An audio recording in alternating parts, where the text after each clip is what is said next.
ದೇವರು ಕೊಟ್ಟಂಥ ಸದಾವಕಾಶಕ್ಕಾಗಿ ನಾನು ದೇವರಿಗೆ ಸ್ತೋತ್ರ ಮಾಡ್ತಾ ಇದ್ದೀನಿ. ಕಳೆದ 2 ವಾರ ನನಗೆ ಅವಕಾಶ ಸಿಗಲಿಲ್ಲ, ಆದರೂ ದೇವರಿಗೆ ಸ್ತೋತ್ರ. ಬೇರೆ ಎಲ್ಲ ಜಾಗಗಳಲ್ಲಿ ಸೇವೆ ಮಾಡೋದಕ್ಕೆ ದೇವರ ಅವಕಾಶ ನಮಗಾಗಿ ತೆರೆದುಕೊಡ್ತಾ ಇದ್ದಾರೆ. ಅದಕ್ಕಾಗಿ ನಾನು ದೇವರಿಗೆ ಸ್ತೋತ್ರ ಮಾಡ್ತಾ ಇದ್ದೀನಿ. ನಮಗಾಗಿ, ನಮ್ಮ ಸೇವೆಗಾಗಿ ಹೆಚ್ಚಾಗಿ ನೀವು ಆಗಿರೋ ಸ್ಥಳಗಳಲ್ಲಿ ಪ್ರಾರ್ಥನೆ ಮಾಡ್ಕೊಳ್ಳಿ. ಅದು ಮಾತ್ರ ಅಲ್ಲ, ಅದೇ ರೀತಿಯಾಗಿ ನಾಳೆ ಒಂದು ಗೂಗಲ್ ಮೀಟಿಂಗಲ್ಲಿ ಒಂದು ವಾಕ್ಯ ತೆಗೆದುಕೊಳ್ಳೋದಕ್ಕೆ ನನಗೆ ಹಸ್ಬೆಂಡ್ಗೆ ಇನ್ವೈಟ್ ಮಾಡಿದ್ದಾರೆ. ನಾಳೆ ವಾಕ್ಯ ತಗೊಳ್ಬೇಕು ಅವರು. ಅದಕ್ಕಾಗಿ ನಮಗೆ ಆ ಸೇವೆ ಚೆನ್ನಾಗಿ ನಡಿಬೇಕು. ಆ ಕೂಟದಲ್ಲಿ ಕೂಡಿ ಬಂದಿರೋಂಥ ಎಲ್ಲರನ್ನ ದೇವರು ಆಶೀರ್ವಾದ ಮಾಡಬೇಕು. ಅವ್ರಿಗೆ ಆ ವಾಕ್ಯ ಅವ್ರನ್ನ ಮುಟ್ಟಬೇಕು. ಪ್ರತಿಯೊಬ್ಬರ ಜೀವಿತದಲ್ಲಿ ಬಿಡುಗಡೆ ನಡೆಯುವುದಕ್ಕಾಗಿ ನೀವೆಲ್ಲರೂ ಪ್ರಾರ್ಥನೆ ಮಾಡಬೇಕಂತ ಕೇಳಿಕೊಳ್ಳುತ್ತೇನೆ. ದೇವರ ಸಮ್ಮುಖದಲ್ಲಿ ಯಾವ ವಾಕ್ಯ ತಗೊಳ್ಬೇಕು, ದೇವರೇ ಏನು ತಗೊಳ್ಬೇಕು ಅಂತೇಳಿ ನಾನು ನಿನ್ನೆ ಬೆಳಗ್ಗೆಯಿಂದನೇ ಕೇಳ್ತಾನೇ ಇದ್ದೆ. ದೇವರ ಪಾದದಲ್ಲಿ ಕೇಳೋದಕ್ಕಿಂತ ಹೆಚ್ಚಾಗಿ ಆಲ್ರೆಡಿ ದೇವ್ರು ನನ್ನ ಹತ್ರ ಹೇಳಿದರು, ಈ ವಾಕ್ಯ ನೀನು ತೊಗೊಳ್ಬೇಕು ಅಂತೇಳಿ. ಸರಿ, ಓಕೆ ಆಯ್ತು ಅಂತೇಳಿ ಕನ್ಫರ್ಮೇಷನ್ ದೇವರ ಪಾದದಲ್ಲಿ ಕುಳಿತು ನಾನು ಕನ್ಫರ್ಮೇಷನ್ ಮಾಡಿದೆ. ಏನಪ್ಪ ಅಂದರೆ ದೇವ್ರು ನನ್ನ ಒಟ್ಟಿಗೆ ಹೇಳಿದ್ದು, ಮಾತಾಡೋ ವಿಷಯದಲ್ಲಿ ನೀನು ಮಾತಾಡಬೇಕು ಅಂತ ದೇವ್ರು ಹೇಳಿದರು. ದೇವ್ರ ವಾಕ್ಯದಲ್ಲಿ ಅನೇಕ ಸಾರಿ ಮಾತಾಡೋ ವಿಷಯದಲ್ಲಿ, ವಾಕ್ಯದಲ್ಲಿ ಎಲ್ಲರಿಗೂ ಗೊತ್ತಿದೆ ಮಾತಾಡೋ ವಿಷಯದಲ್ಲಿ ದೇವ್ರು ಹೇಳಿದ್ದಾರೆ ಅಂತ ಅಂದ್ಬಿಟ್ಟು. ಅಂದರೆ ನಾವು ಯಾವ ರೀತಿ ನಮ್ಮ ಮಾತಿನಲ್ಲಿ ಏನೆಲ್ಲ ಇದೆ. ನಮ್ಮ ಮಾತಿನಲ್ಲಿ ಜೀವ ಇದೆ, ನಮ್ಮ ಮಾತಿನಲ್ಲಿ ಶಾಪ ಇದೆ. ಜೀವ ಮರಣ ನಮ್ಮ ಬಾಯಲ್ಲಿದೆ ಅಂತೇಳಿ ದೇವ್ರ ವಾಕ್ಯದಲ್ಲಿ ನಾವು ಓದುತ್ತೇವೆ. ಆ ವಿಷಯದಲ್ಲಿ ದೇವರು ಮಾತಾಡಂತ ನಮಗೆ ದೇವರ ಆತ್ಮನ ಹೇಳಿದ್ರು. ಅದಕ್ಕಾಗಿ ಅದಕ್ಕೆ ಆಧಾರವಾಗಿ ನಾವು ಒಂದು ವಾಕ್ಯನ ಓದಿಕೊಳ್ಳೋಣ. ಜ್ಞಾನೋಕ್ತಿಗಳು ಬರೆದ ಪತ್ರಿಕೆ 18:21. ಜೀವನ ಮರಣಗಳು ನಾಲಿಗೆಗೆ ವಶ, ವಚನ ಪ್ರಿಯರು ಅದರ ಫಲಗಳನ್ನು ಅನುಭವಿಸುವರು. ಅಷ್ಟೇನಾ? 21 ಅಷ್ಟೇ. ಓಕೆ, ಓಕೆ, ಇನ್ನೊಂದ್ಸರಿ ಓದಿ ಬ್ರದರ್.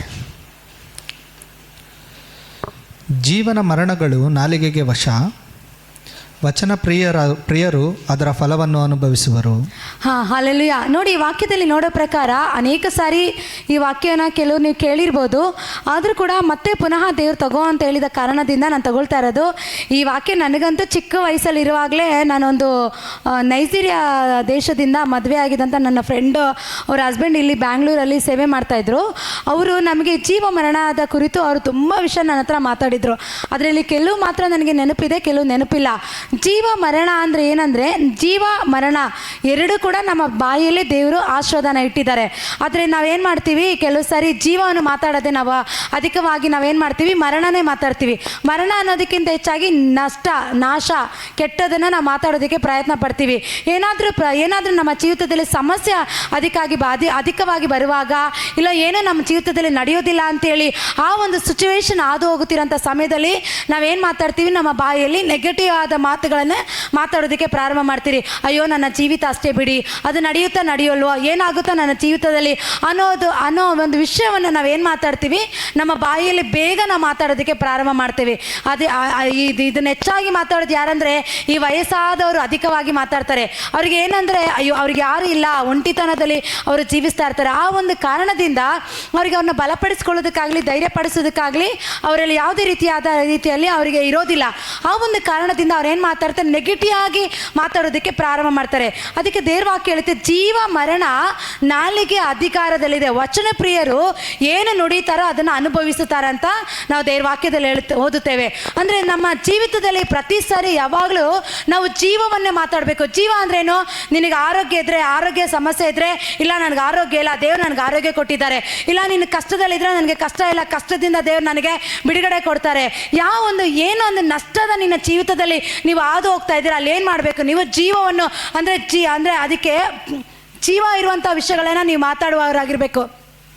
ಅಂದರೆ ನೋಡಿ ದೇವರ ಮಕ್ಕಳೇ, ನಮಗೆ ನೈಜೀರಿಯಿಂದ ಬಂದಿದ್ದಂಥ ಆ ಸೇವಕರು ನಮಗೇನು ಹೇಳ್ಕೊಟ್ಟಿದ್ದಂದರೆ, ಮುಂಜಾನೆ ಎದ್ದಿದ ತಕ್ಷಣವೇ ಐ ಆಮ್ ಬ್ಲೆಸ್ಡ್, ನಾನು ಆಶೀರ್ವದಿಸಲ್ಪಟ್ಟವಳು, ನಾನು ಅನುಗ್ರಹಿಸಲ್ಪಟ್ಟವಳು, ನಾನು ಅಭಿಷೇಕಿಸಲ್ಪಟ್ಟವಳು, ಅನೇಕರಿಗೆ ನಾನು ಏನಾಗಿದ್ದೀನಿ, ಫಲಭರಿತವಾಗಿದ್ದೀನಿ, ಐ ಆಮ್ ಸ್ಪೆಷಲ್ ಅನ್ನೋ ರೀತಿಯಲ್ಲಿ ಅವ್ರು ಹೇಳ್ಬೇಕಂತ ಹೇಳ್ಕೊಡುವಂಥ ನಮಗೆ ಆವಾಗ ನಮಗೆ ಅವ್ರು ಹೇಳ್ಕೊಟ್ಟಿದ್ರು.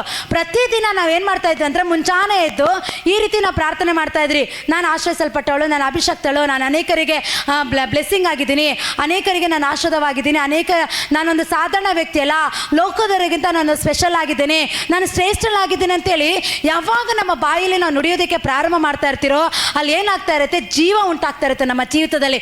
ನಾವು ಬಾಯಲ್ಲಿ ನುಡಿತಾ ನಮ್ಮ ಜೀವಿತದಲ್ಲಿ ಏನು ನಡೆಯೋದಿಲ್ಲ ಅಂತ ಹೇಳಿ ನಾವು ಒಂದು ಸಿಚುವೇಶನ್ ನಾವು ಹಾದು ಹೋಗ್ತಾ ಇರ್ತೀರೋ ಆ ಬಾಯಲ್ಲಿ ಹೇಳುವಾಗಲೇ ಅಲ್ಲಿ ಏನಾಗ್ತಾ ಇರುತ್ತೆ, ಕ್ರಿಯಾರೂಪದಲ್ಲಿ ಅದು ಪರಿವರ್ತನೆ ಆಗ್ತಾ ಇರುತ್ತೆ ನಮ್ಮ ಜೀವಿತದಲ್ಲಿ. ನೋಡಿ, ದೇವರು ಬಂದ್ಬಿಟ್ಟು ನಮ್ಮನ್ನು ಆಶೀರ್ವಾದ ಮಾಡ್ತಾರೆ, ದೇವ್ರು ನಮ್ಮನ್ನು ಅದ್ಭುತ ಮಾಡ್ತಾರೆ, ದೇವ್ರು ನಮಗೆ ರೋಗ ಸೌಖ್ಯ ಕೊಡ್ತಾರೆ ಅಂತಲ್ಲ. ಇವಾಗ ಅಂದರೆ ನಮ್ಮ ಬಾಯಲ್ಲೇ ಇದೆ.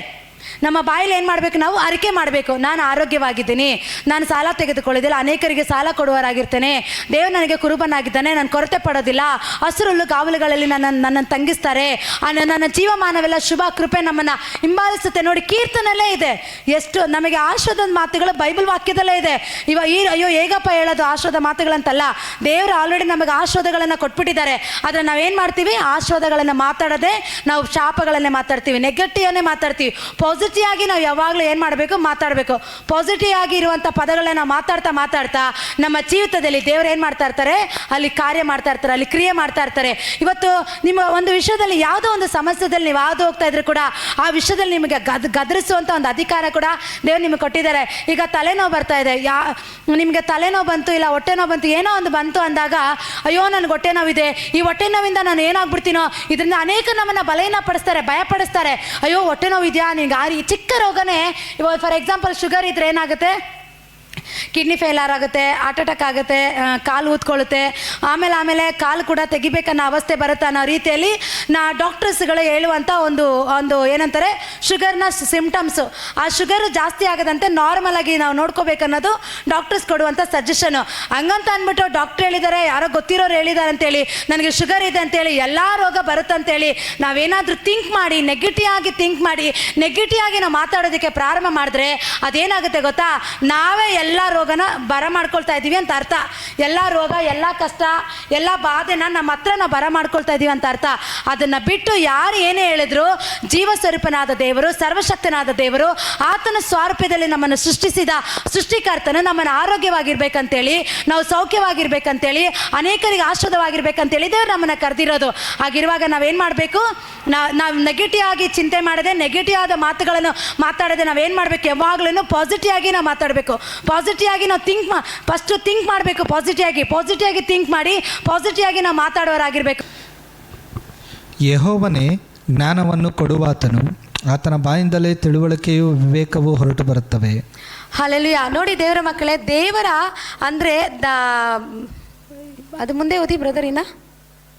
ಆತನು ಯಥಾರ್ಥ ಚಿತ್ತರಿಗಾಗಿ ಸುಜ್ಞಾನವನ್ನು ಕೂಡಿಸುವನು, ದೋಷವಿಲ್ಲದೆ ನಡೆಯುವವರಿಗೆ ಗುರಾಣಿಯಾಗಿದ್ದು ನ್ಯಾಯ ಮಾರ್ಗವನ್ನು ರಕ್ಷಿಸುತ್ತಾ ತನ್ನ ಭಕ್ತರ ದಾರಿಯನ್ನು ನೋಡಿಕೊಳ್ಳುವನು. ಸಾಕು ಬ್ರದರ್. 6ನೇ ವಾಕ್ಯ ಮಾತ್ರನೇ. 6ನೇ ವಾಕ್ಯದಲ್ಲಿ ಯೆಹೋವನೇ ಜ್ಞಾನವನ್ನು ಕೊಡುವಾತನು, ಆತನ ಬಾಯಿಂದಲೇ ತಿಳುವಳಿಕೆ ವಿವೇಕವು ಹೊರಟು ಬರುತ್ತದೆ.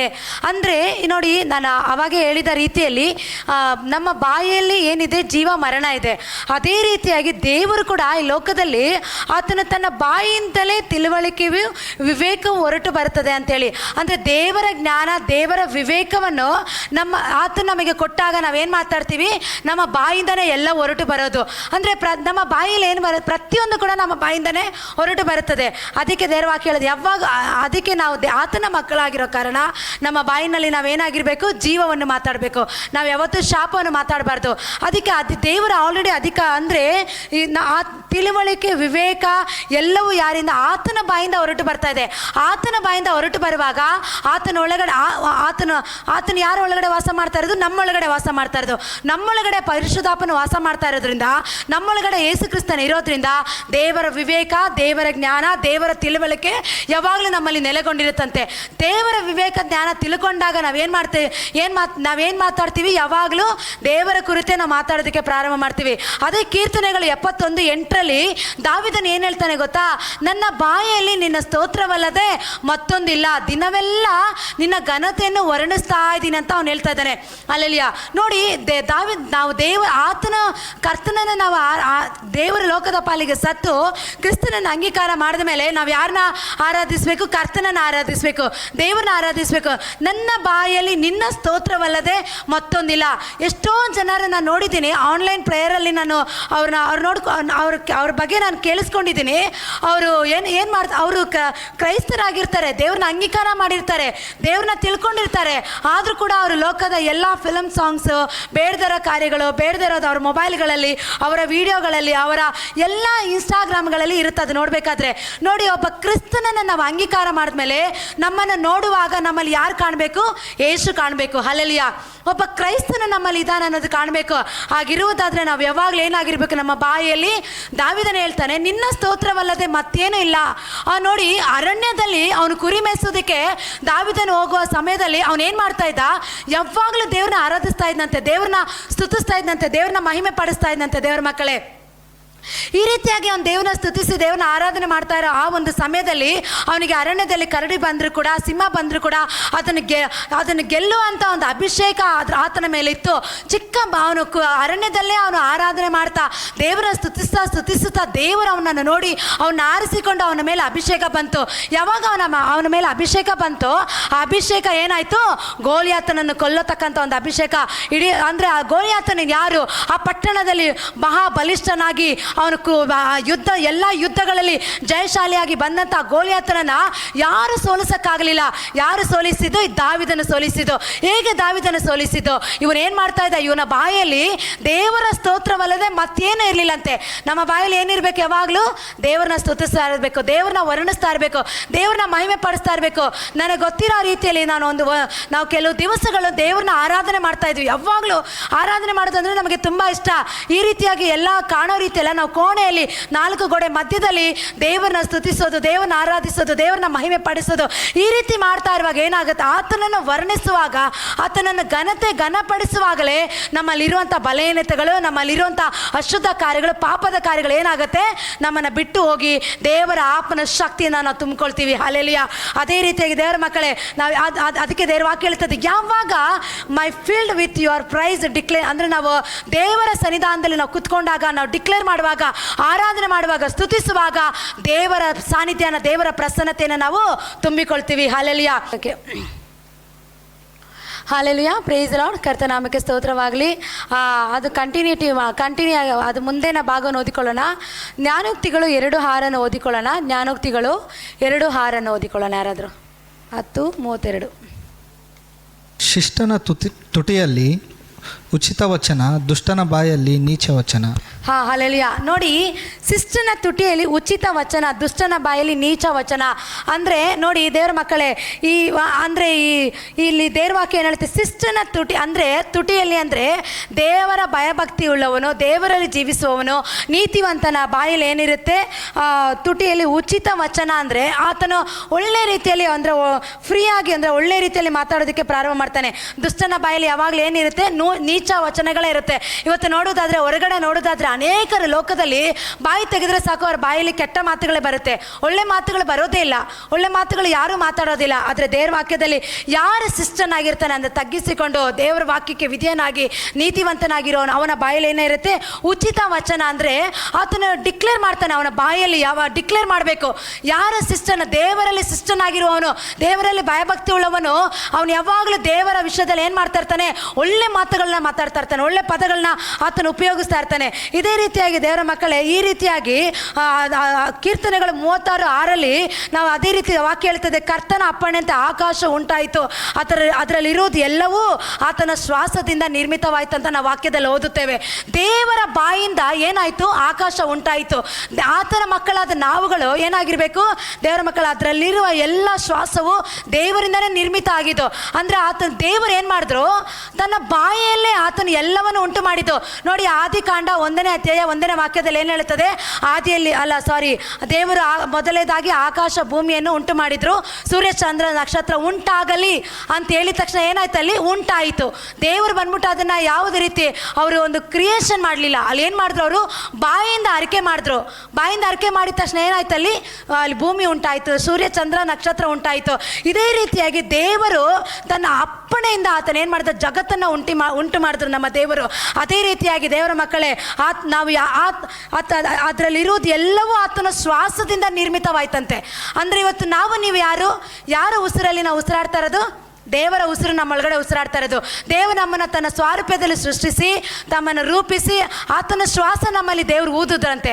ಆತನ ಶ್ವಾಸ ನಮ್ಮಲ್ಲಿ ಊದಿದ ತಕ್ಷಣ ನಮ್ಮೊಳಗಡೆ ಉಸಿರಾಡ್ತಾ ಇರೋದು ಯಾರು? ದೇವರ ಉಸಿರೇ ನಮ್ಮಲ್ಲಿ ಇರೋದು. ಯಾರು? ದೇವರೊಂದು ಗೊಂಬೆನ ಉಂಟು ಮಾಡಿ ಒಂದು ಮಣ್ಣಿನಿಂದ ತನ್ನ ಒಂದು ರೂಪಾಂತರ ಮಾಡಿ ತನ್ನ ಶ್ವಾಸವನ್ನು ಅದಕ್ಕೆ ಊದಿದ್ರು ಅಂತೇಳಿ ನಾವು ಆದಿಕಾಂಡ ಅಧ್ಯಾಯದಲ್ಲಿ ನಾವು ಓದಿದ್ರೆ ಅಲ್ಲಿ ಕಾಣಿಸುತ್ತದೆ. ಅದೇ ರೀತಿಯಾಗಿ ದೇವರ ಮಕ್ಕಳೇ, ಅದಕ್ಕೆ ನಾವು ಯಾರಾಗಿದ್ದೇವೆ? ನಮ್ಮ ಒಳಗಡೆ ಇರೋ ಉಸಿರು ಯಾರ್ದಾಗಿದೆ? ದೇವರ ಉಸಿರಾಗಿದೆ. ಆತನ ಅಪ್ಪಣೆಯಿಂದ ಎಲ್ಲ ಉಂಟಾಯಿತು. ಅಂದರೆ ಇವಾಗ ದೇವರ ಮಕ್ಕಳೇ, ದೇವರು ನಮಗೆ ಅಧಿಕಾರ ಕೊಟ್ಟಿದ್ದಾರೆ. ಆತನ ಉಸಿರು ನಮ್ಮ ಒಳಗಡೆ ಇರುವಾಗ, ಆತ ನಮ್ಮಲ್ಲಿ ಜೀವಿಸುತ್ತಿರುವಾಗ ನಮ್ಮ ಬಾಯಿಂದ ಏನೆಲ್ಲ ನಾವು ಒಳ್ಳೆ ಮಾತುಗಳನ್ನು ಮಾತಾಡ್ತಿರೋ ಅದೆಲ್ಲವೂ ನಮ್ಮ ಜೀವಿತದಲ್ಲಿ ಏನಾಗಿರುತ್ತೆ? ಅದು ಫಲಭರಿತವಾಗಿರುತ್ತೆ. ಅದು ಫಲವಾಗಿ ನಾವು ಕಾಣೋದಕ್ಕೆ ಪ್ರಾರಂಭವಾಗ್ತೀವಿ. ನಾವು ಒಳ್ಳೆ ಮಾತುಗಳು ಮಾತಾಡೋದಿಲ್ಲ, ನೆಗೆಟಿವ್ ಮಾತುಗಳು ಮಾತಾಡ್ತಿರೋ, ನೆಗೆಟಿವ್ ಆಗಿರೋ ವಿಷಯಗಳು ಕೂಡ ನಾವೇನು ಮಾಡ್ತಾ ಇರ್ತೀವಿ? ಅದನ್ನು ರಿಸೀವ್ ಮಾಡ್ಕೊಳ್ತಾ ಇರ್ತೀವಿ, ಅದನ್ನು ಹೊಂದ್ಕೊಳ್ತಾ ಇರ್ತೀರಿ. ಅದಕ್ಕೆ ದೇವರ ವಾಕ್ಯ ಹೇಳ್ತದೆ, ಜೀವ ಮರಣ ಎರಡು ನಿನ್ನ ಕೈಲಿದೆ, ಶಾಪ ಆಶೀರ್ವಾದ ನಾನು ನಿನ್ನ ಕೈಯಲ್ಲಿ ಕೊಟ್ಟಿದ್ದೀನಿ, ಅದನ್ನು ನೀನು ಉಪಯೋಗಿಸು ಅಂತ ದೇವರು ಹೇಳ್ತಾ ಇದ್ದಾರೆ. ಅದಕ್ಕೆ ಆಧಾರವಾಗಿ ದೇವರ ಮಕ್ಕಳೇ, ಅದಕ್ಕೆ ದೇವರ ವಾಕ್ಯ ಹೇಳ್ತದೆ, ಇದು ದೇವರು ಆತನನ್ನು ನಾವು ಯಾವ ರೀತಿ ನಾವು ದೇವರನ್ನ ಆರಾಧನೆ ಮಾಡುವಾಗ, ದೇವರನ್ನ ಸ್ತುತಿಸುವಾಗ ದೇವರ ವಾಕ್ಯ ಹೇಳ್ತದೆ, ಬಾಯಿಂದ ಹೃದಯಪೂರ್ವಕವಾಗಿ ನಾವು ಯಾವಾಗಲೂ ದೇವ್ರನ್ನ ಆರಾಧಿಸಬೇಕು, ದೇವ್ರನ್ನ ಸ್ತುತಿಸ್ತಾ ಇರಬೇಕು. ಯಾವಾಗ ದೇವರ ಸಂಗಡ ನಾವು ಇದ್ದು ಆತನ ಸ್ತುತಿಸಿ ಆತನನ್ನು ನಾವು ಆರಾಧಿಸ್ತಾ ಇರ್ತೀರೋ, ಆತನನ್ನು ಸ್ತುತಿಸ್ತಾ ಇರ್ತೀರೋ, ಆತನ ಶಬ್ದ ನಾವು ಕೇಳಿಸ್ಕೊಳ್ಳೋದಕ್ಕೆ ಸಾಧ್ಯ. ಆವಾಗ ಆತನ ಶಬ್ದ ನಾವು ಕೇಳಿಸ್ಕೊಳ್ಳೋಕ್ಕಾಗುತ್ತೆ. ನಾವು ದೇವರಿಂದ ಬಿಟ್ಟು ದೂರ ಹೋಗಿ ಲೋಕದ ರೀತಿಯಲ್ಲಿ ಜೀವಿಸಿ ಸ್ವಂತ ಬುದ್ಧಿಯಲ್ಲಿ ಸ್ವಂತ ದಾರಿಯಲ್ಲಿ ನಾವು ಹೋಗ್ತಾ ಇದ್ರೆ ಏನಾಗುತ್ತೆ? ದೇವರ ಶಬ್ದ ನಾವು ಕೇಳಿಸ್ಕೊಳ್ಳೋಕ್ಕಾಗೋದಿಲ್ಲ. ಯಾವ ಸಮಯದಲ್ಲಿ ದೇವರ ಶಬ್ದ ನಾವು ಕೇಳಿಸ್ಕೊಳ್ಳೋದಂದ್ರೆ, ನಾವು ಉಪವಾಸ ಇದ್ದಾಗ ಗಂಟೆಗಟ್ಟಲೆ ಪ್ರಾರ್ಥನೆ ಮಾಡಿದಾಗ ಅಲ್ಲ, ನಾವು ಯಥಾರ್ಥವಾಗಿ ಹೃದಯಪೂರ್ವಕವಾಗಿ ನಮ್ಮನ್ನೇ ನಾವು ಸಮರ್ಪಿಸುತ್ತಾ ದೇವರ ಹಸ್ತದಲ್ಲಿ ಯಾವಾಗ ನಾವು ಒಪ್ಪಿಸಿಕೊಡ್ತೀವೋ ಆವಾಗ ನಾವು ದೇವರನ್ನ ಆರಾಧಿಸ್ತಾ ಇರುವಾಗ, ದೇವರನ್ನ ಸ್ತುತಿಸ್ತಾ ಇರುವಾಗ, ಯಾವಾಗ ನಾವು ಕಣ್ಣುಗಳನ್ನು ಮುಚ್ಚಿಕೊಂಡು ಏಕಾಂತವಾದ ಕೋಣೆ ಒಳಗಡೆ ದೇವರನ್ನ ಆರಾಧನೆ ಮಾಡ್ತಾ ಇರ್ತೀರೋ, ದೇವರನ್ನ ಸ್ತುತಿಸುತ್ತಾ ಆ ದೇವರ ಮಹಿಮೆ ನಾವಿರೋ ಜಾಗದಲ್ಲಿ ಇಳಿದು ಬರುತ್ತೆ. ಹಲ್ಲೆಲೂಯಾ. ಆ ರೀತಿ ನಿಮಗೆ ಎಷ್ಟು ಜನಕ್ಕೆ ಎಕ್ಸ್ಪೀರಿಯನ್ಸ್ ಆಗಿದೆ? ದೇವರ ಆರಾಧನೆ ಮಾಡಬೇಕಾದ್ರೆ ದೇವರು ಇರುವಂಥ, ನೀವು ಆರಾಧನೆ ಮಾಡುವಂಥ ನಿಮ್ಮ ರೂಮಲ್ಲಿ ದೇವರ ಒಂದು ಪ್ರಸನ್ನತೆ, ಆ ದೇವರ ಒಂದು ಸಾನ್ನಿಧ್ಯನ ಇಳಿದು ಬಂದಿರೋಂಥ ಅನುಭವ ನಿಮಗೆ ಎಷ್ಟು ಜನಕ್ಕಾಗಿದೆ ಹೇಳಿ ನೋಡೋಣ. ಹಲ್ಲೆಲೂಯಾ. ಓಕೆ, ಅದೇ ರೀತಿಯಾಗಿ ದೇವರ ಮಕ್ಕಳೇ, ದೇವರನ್ನ ಆರಾಧನೆ ಈ ರೀತಿಯಾದ ಅನುಭವ ನನಗೆ ಕೂಡ ಉಂಟಾಗಿದೆ ದೇವರ ಮಕ್ಕಳೇ. ಈ ರೀತಿಯಾಗಿ ದೇವರನ್ನ ಆ ಒಂದು ಸಮಯದಲ್ಲಿ ದೇವರನ್ನ ಸ್ತುತಿಸುತ್ತಾ ಆರಾಧನೆ ಮಾಡ್ತಾ ದೇವರ ಶಬ್ದವನ್ನು ನಾವು ಕೇಳಿಸ್ಕೊಳ್ಳೋಕ್ಕಾಗುತ್ತೆ. ಆ ಒಂದು ಟೈಮಲ್ಲಿ, ಆ ಒಂದು ಸಮಯದಲ್ಲಿ ಏನಾಗುತ್ತೆ? ದೇವರ ಶಬ್ದ ನಮಗೆ ಕೇಳಿಸುತ್ತೆ. ಯಾಕಂದರೆ ದೇವರ ಒಂದು ಪ್ರಸನ್ನತೆಯಲ್ಲಿ, ದೇವರ ಸನ್ನಿಧಾನದಲ್ಲಿ ಇರುವಾಗ ದೇವರ ಶಬ್ದ ನಮಗೆ ಕೇಳಿಸುತ್ತೆ. ಅದೇ ನಾವು ಲೋಕವೆಲ್ಲ ಇದ್ಬಿಟ್ಟು, ಯಾವ ಲೋಕ ರೀತಿಯಲ್ಲಿ ಜೀವಿಸ್ಬಿಟ್ಟು ಆಚೆ ಕಡೆ ಹೊರಗಡೆ ಎಲ್ಲ ಹೋಗ್ಬಿಟ್ಟು ಬಂದು ದೇವರ ಸನ್ನಿಧಾನದಲ್ಲಿ ಕುತ್ಕೊಂಡು ಪ್ರಾರ್ಥನೆ ಮಾಡಿ ದೇವರೇ ನನ್ನ ಹತ್ರ ಮಾತಾಡಂದಿದ ತಕ್ಷಣ ದೇವರು ಮಾತನಾಡೋದಿಲ್ಲ. ದೇವರು ಮಾತಾಡಬೇಕಾದ್ರೆ, ಆತ ನಮ್ಮ ಮಧ್ಯದಲ್ಲಿ ಇಳಿದು ಬರಬೇಕಾದ್ರೆ, ಲೋಕದಲ್ಲಿ ಅನೇಕ ಅಶುದ್ಧ ಕಾರ್ಯಗಳಿದೆ, ಲೋಕದಲ್ಲಿ ಬೇಡದಿರುವಂಥ ಅನೇಕ ಬೇಡದರ ಕಾರ್ಯಗಳು, ಬೇಡದಿರುವಂಥ ದುಷ್ಟನ ಕಾರ್ಯಗಳು, ಸೈತಾನ ಕಾರ್ಯಗಳು ಭಯಂಕರವಾದ ರೀತಿಯಲ್ಲಿ ಪಟ್ಟಣಗಳನ್ನ ಡಾಮಿನೇಟ್ ಮಾಡ್ಕೊಂಡಿದೆ. ದೇವರು ಮಾತಾಡಬೇಕಾದ್ರೆ ದೇವರ ಸನ್ನಿಧಾನದಲ್ಲಿ ನಾವು ಕುತ್ಕೊಳ್ಬೇಕು, ದೇವರ ಸಮ್ಮುಖದಲ್ಲಿ ಕುತ್ಕೊಳ್ಬೇಕು, ದೇವರ ಪ್ರಸನ್ನತೆಯಲ್ಲಿ ಕುಳಿತುಕೊಂಡು ದೇವರನ್ನ ಸ್ತುತಿಸುತ್ತಾ ನಮ್ಮ ಬಾಯಿಯಲ್ಲಿ ಯಾವಾಗಲೂ ಆತನ ಸ್ತುತಿಸ್ತಾ ಇರಬೇಕು. ಆತನ ವರ್ಣಿಸುತ್ತಾ ಆ ಒಂದು ಸಮಯದಲ್ಲಿ ದೇವರು ನಮ್ಮ ಮಧ್ಯದಲ್ಲಿ ಇಳಿದು ಬರೋದು ಮಾತ್ರ ಅಲ್ಲ, ಆತನ ಶಬ್ದ ನಮಗೆ ಕೇಳಿಸುತ್ತದೆ. ಆತನ ಶಬ್ದನ ಕೇಳಿಸಿ ಆತನ ಶಬ್ದದ ಪ್ರಕಾರ ನಾವು ನಡೆಯುವವರಾಗಿರ್ತೇವೆ. ನಮ್ಮ ಜೀವಿತ ಯಾವ ರೀತಿ ಹೋಗ್ಬೇಕು, ನಮ್ಮ ಕುಟುಂಬ ಯಾವ ರೀತಿ ಹೋಗ್ಬೇಕು, ನಮ್ಮ ಸೇವೆ ಯಾವ ರೀತಿ ಹೋಗ್ಬೇಕು, ನಮ್ಮ ಬಿಸ್ನೆಸ್ ಹೇಗೆ ಹೋಗ್ಬೇಕು, ನಮ್ಮ ಲೈಫ್, ನಮ್ಮ ಜೀವನ ಹೇಗೆ ಹೋಗ್ಬೇಕು, ನಮ್ಮ ಮದುವೆ ವಿಷಯದಲ್ಲಾಗಿರ್ಬೋದು, ಯವನಸ್ಥರಾಗಿರುವಂಥ ಪ್ರತಿಯೊಬ್ಬರ ಅವರ ಜೀವಿತ ಯಾವ ರೀತಿ ಹೋಗ್ಬೇಕಾದ್ರೆ ನಾವೇನು ಮಾಡಬೇಕು? ದೇವರ ಶಬ್ದಕ್ಕೆ ಕಿವಿಗೊಡಬೇಕು. ದೇವರ ಶಬ್ದಕ್ಕೆ ಕಿವಿಗೊಡಬೇಕಾದ್ರೆ ನಾವೇನು ಮಾಡಬೇಕು? ಮೊದಲು ನಮ್ಮ ಬಾಯಿಯಲ್ಲಿ ಯಾವಾಗಲೂ ಆತನನ್ನು ನಾವು ಸ್ತುತಿಸ್ತಾ ಇರಬೇಕು. ಏನು ಮಾಡಬೇಕು? ಆತನ ನಾವು ಯಾವಾಗಲೂ ಸ್ತುತಿಸ್ತಾ ಇರಬೇಕು. ಏನು ಮಾಡಬೇಕು? ನಾವು ಸ್ತುತಿಸ್ತಾ ಇರಬೇಕು. ಅದೇ ರೀತಿಯಾಗಿ ದೇವರ ಮಕ್ಕಳೇ, ಹೃದಯಪೂರ್ವಕವಾಗಿ ನಾವು ದೇವರನ್ನ ಆರಾಧನೆ ಮಾಡ್ತಾ ದೇವರನ್ನ ಸ್ತುತಿಸುತ್ತಾ ದೇವರ ವಾಕ್ಯದಲ್ಲಿ ಹೇಳೋ ಪ್ರಕಾರ ನಾವು ದೇವರ ವಾಕ್ಯವನ್ನು ಕೇಳಿಸಿಕೊಂಡು ಆತನ ರೀತಿಯಲ್ಲಿ ನಾವು ನಡೆಯೋರಾಗಿರ್ತೀವಿ. ಅದಕ್ಕೆ ಆಧಾರವಾಗಿ ಮತ್ತೊಂದು ವಾಕ್ಯನ, ನಾಲಿಗೆ ಎಂಬುದು ನಾಲಿಗೆನ ಯಾವ ರೀತಿ ನಾವು ಜೋಪಾನಾಗಿ ಕಾಪಾಡ್ಕೊಳ್ಬೇಕು, ನಾಲಿಗೆನ ಯಾವ ರೀತಿ ಬಿಗಿಯಾಗಿ ಇಟ್ಕೊಳ್ಬೇಕು, ಇದು ಇಲ್ಲಿ ಬಂದಿರೋರಿಗೆ ಮಾತ್ರ ಅಲ್ಲ, ಅದು ನನಗೂ ಅನ್ವಯಿಸಿಕೊಂಡು ನಾನು ಹೇಳ್ತಾ ಇರೋದು. ಹೆಚ್ಚಿಗೆ ನಾನು ಮಾತಾಡಿದಾಗ ದೇವರ ಅಪ್ಪ ನನ್ನನ್ನು ಎಚ್ಚರಿಸುವಂಥ ದಿವಸಗಳುಂಟು, ನನ್ನನ್ನು ಸರಿಪಡಿಸಿದಂಥ ದಿವಸಗಳುಂಟು. ದೇವರ ಮಗಳೇ ನೀನು ಅಧಿಕವಾಗಿ ಮಾತಾಡಬೇಡ, ಅಧಿಕವಾಗಿ ನೀನು ಮಾತನ್ನು ಕಮ್ಮಿ ಮಾಡು ಅಂತ ಹೇಳಿದಂಥ ದಿವಸ ಉಂಟು. ಆದರೆ ಕೆಲವು ಟೈಮ್ ಪವಿತ್ರಾಪ್ಪನ ಕೂಡ ಮಾತಾಡು ಅಂತ ಹೇಳಿದಾಗ ನಾವು ಅಲ್ಲಿ ಮಾತಾಡ್ತೀವಿ, ಅಲ್ಲಿ ಪವಿತ್ರಾಪ್ಪ ನಮ್ಮನ್ನು ಮಾತಾಡಿಸ್ತಾರೆ. ಆದರೆ ಬೇಡದ ವಿಷಯಗಳನ್ನು ಮಾತಾಡಬಾರ್ದು ಅನ್ನೋದಕ್ಕೆ ಕಾರಣ ದೇವರ ವಾಕ್ಯ ಹೇಳ್ತಾರೆ, ನಮ್ಮ ನಾಲಿಗೆಯನ್ನು ನಾವು ಬಿಗಿಯಾಗಿ ಹಿಡಿದುಕೊಳ್ಬೇಕು. ಯಾವಾಗ ನಮ್ಮ ನಾಲಿಗೆಯನ್ನು ನಾವು ಬಿಗಿಯಾಗಿ ಹಿಡಿದುಕೊಳ್ತೀರೋ ಅಲ್ಲಿ ಏನಾಗುತ್ತೆ, ನಮಗೆ ಆಶೀರ್ವಾದ ಉಂಟಾಗುತ್ತೆ, ಅಲ್ಲಿ ನಮ್ಮ ಜೀವಿತದಲ್ಲಿ ಸಮೃದ್ಧಿ ಉಂಟಾಗುತ್ತೆ. ನಮ್ಮ ಜೀವಿತದಲ್ಲಿ ಏನೆಲ್ಲ ನಮ್ಮ ಬಾಯಲ್ಲಿ ನಾವು ನುಡಿಯೋದಕ್ಕೆ ಪ್ರಾರಂಭ ಮಾಡ್ತಾ ಇರ್ತೀರೋ, ಯಾವ ಪರಿಸ್ಥಿತಿ ನಾವು ಹಾದು ಹೋಗ್ತಾ ಇದ್ದೀರೋ ಆ ಎಲ್ಲ ಪರಿಸ್ಥಿತಿಗಳಿಂದ ದೇವರು ನಮ್ಮನ್ನ ಬದಲಾವಣೆ ಮಾಡೋದಕ್ಕೆ ಆತನು ಶಕ್ತನಾಗಿದ್ದಾನೆ. ಅದಕ್ಕೆ ದೇವರ ವಾಕ್ಯ ಹೇಳ್ತದೆ, ಜ್ಞಾನೋಕ್ತಿಗಳು 3:2-4 ನಾವು ಓದೋದಾದ್ರೆ, ನಮ್ಮ ನಾಲಿಗೆ ಚಿಕ್ಕ ಅಂಗವಾಗಿದೆ ಅಷ್ಟೇ, ಆದರೆ ಅದು ದೊಡ್ಡ ಕಾರ್ಯಗಳ ರೀತಿಯಲ್ಲಿ, ದೊಡ್ಡ ಕಾರ್ಯಗಳನ್ನು ಮಾಡೋ ರೀತಿಯಲ್ಲಿ ಅದೇನು ಮಾಡುತ್ತೆ, ಅದು ಕೊಚ್ಚಿಕೊಳ್ಳುತ್ತೆ. ನಮ್ಮ ದೇಹದಲ್ಲಿ ಎಲ್ಲದಕ್ಕಿಂತ ಚಿಕ್ಕ ಅಂಗ ಏನಾಗಿದೆ, ನಮ್ಮ ನಾಲಿಗೆ ಆಗಿದೆ. ಆದರೆ ಅದೇನು ಮಾಡುತ್ತೆ, ದೊಡ್ಡ ಕಾರ್ಯ ಮಾಡೋ ರೀತಿಯಲ್ಲಿ ನಮ್ಮ ನಾಲಿಗೆ ಮಾತಾಡುತ್ತೆ ಅಲ್ವಾ. ಇವತ್ತು ನೋಡಿ, ಇವತ್ತು ನಮ್ಮ ಕೈಲಿ ಏನು ಆಗದೇ ಇದ್ರೂ, ಏನು ಮಾಡೋಕ್ಕಾಗದೇ ಇದ್ರೂ ನಮ್ಮ ನಾಲಿಗೆಯಲ್ಲಿ ನಾವು ಅನೇಕ ಕಾರ್ಯಗಳು ಮಾತಾಡ್ತೀರಿ, ನಾನು ಅದು ಮಾಡ್ತೀನಿ ಇದು ಮಾಡ್ತೀನಿ ಅಂತೇಳಿ. ಅದೇ ರೀತಿಯಾಗಿ ಕೆಟ್ಟದನ್ನು ಕೂಡ ನಾವು ಮಾತಾಡ್ತೀವಿ ದೇವರ ಮಕ್ಕಳೇ. ಅದಕ್ಕೆ ಆಧಾರವಾಗಿ ನಾವು ವಾಕ್ಯನ ಓದಿಕೊಳ್ಳೋಣ. ಯಾಕೋಬನ ಬರೆದ ಪತ್ರಿಕೆ 3:2-4.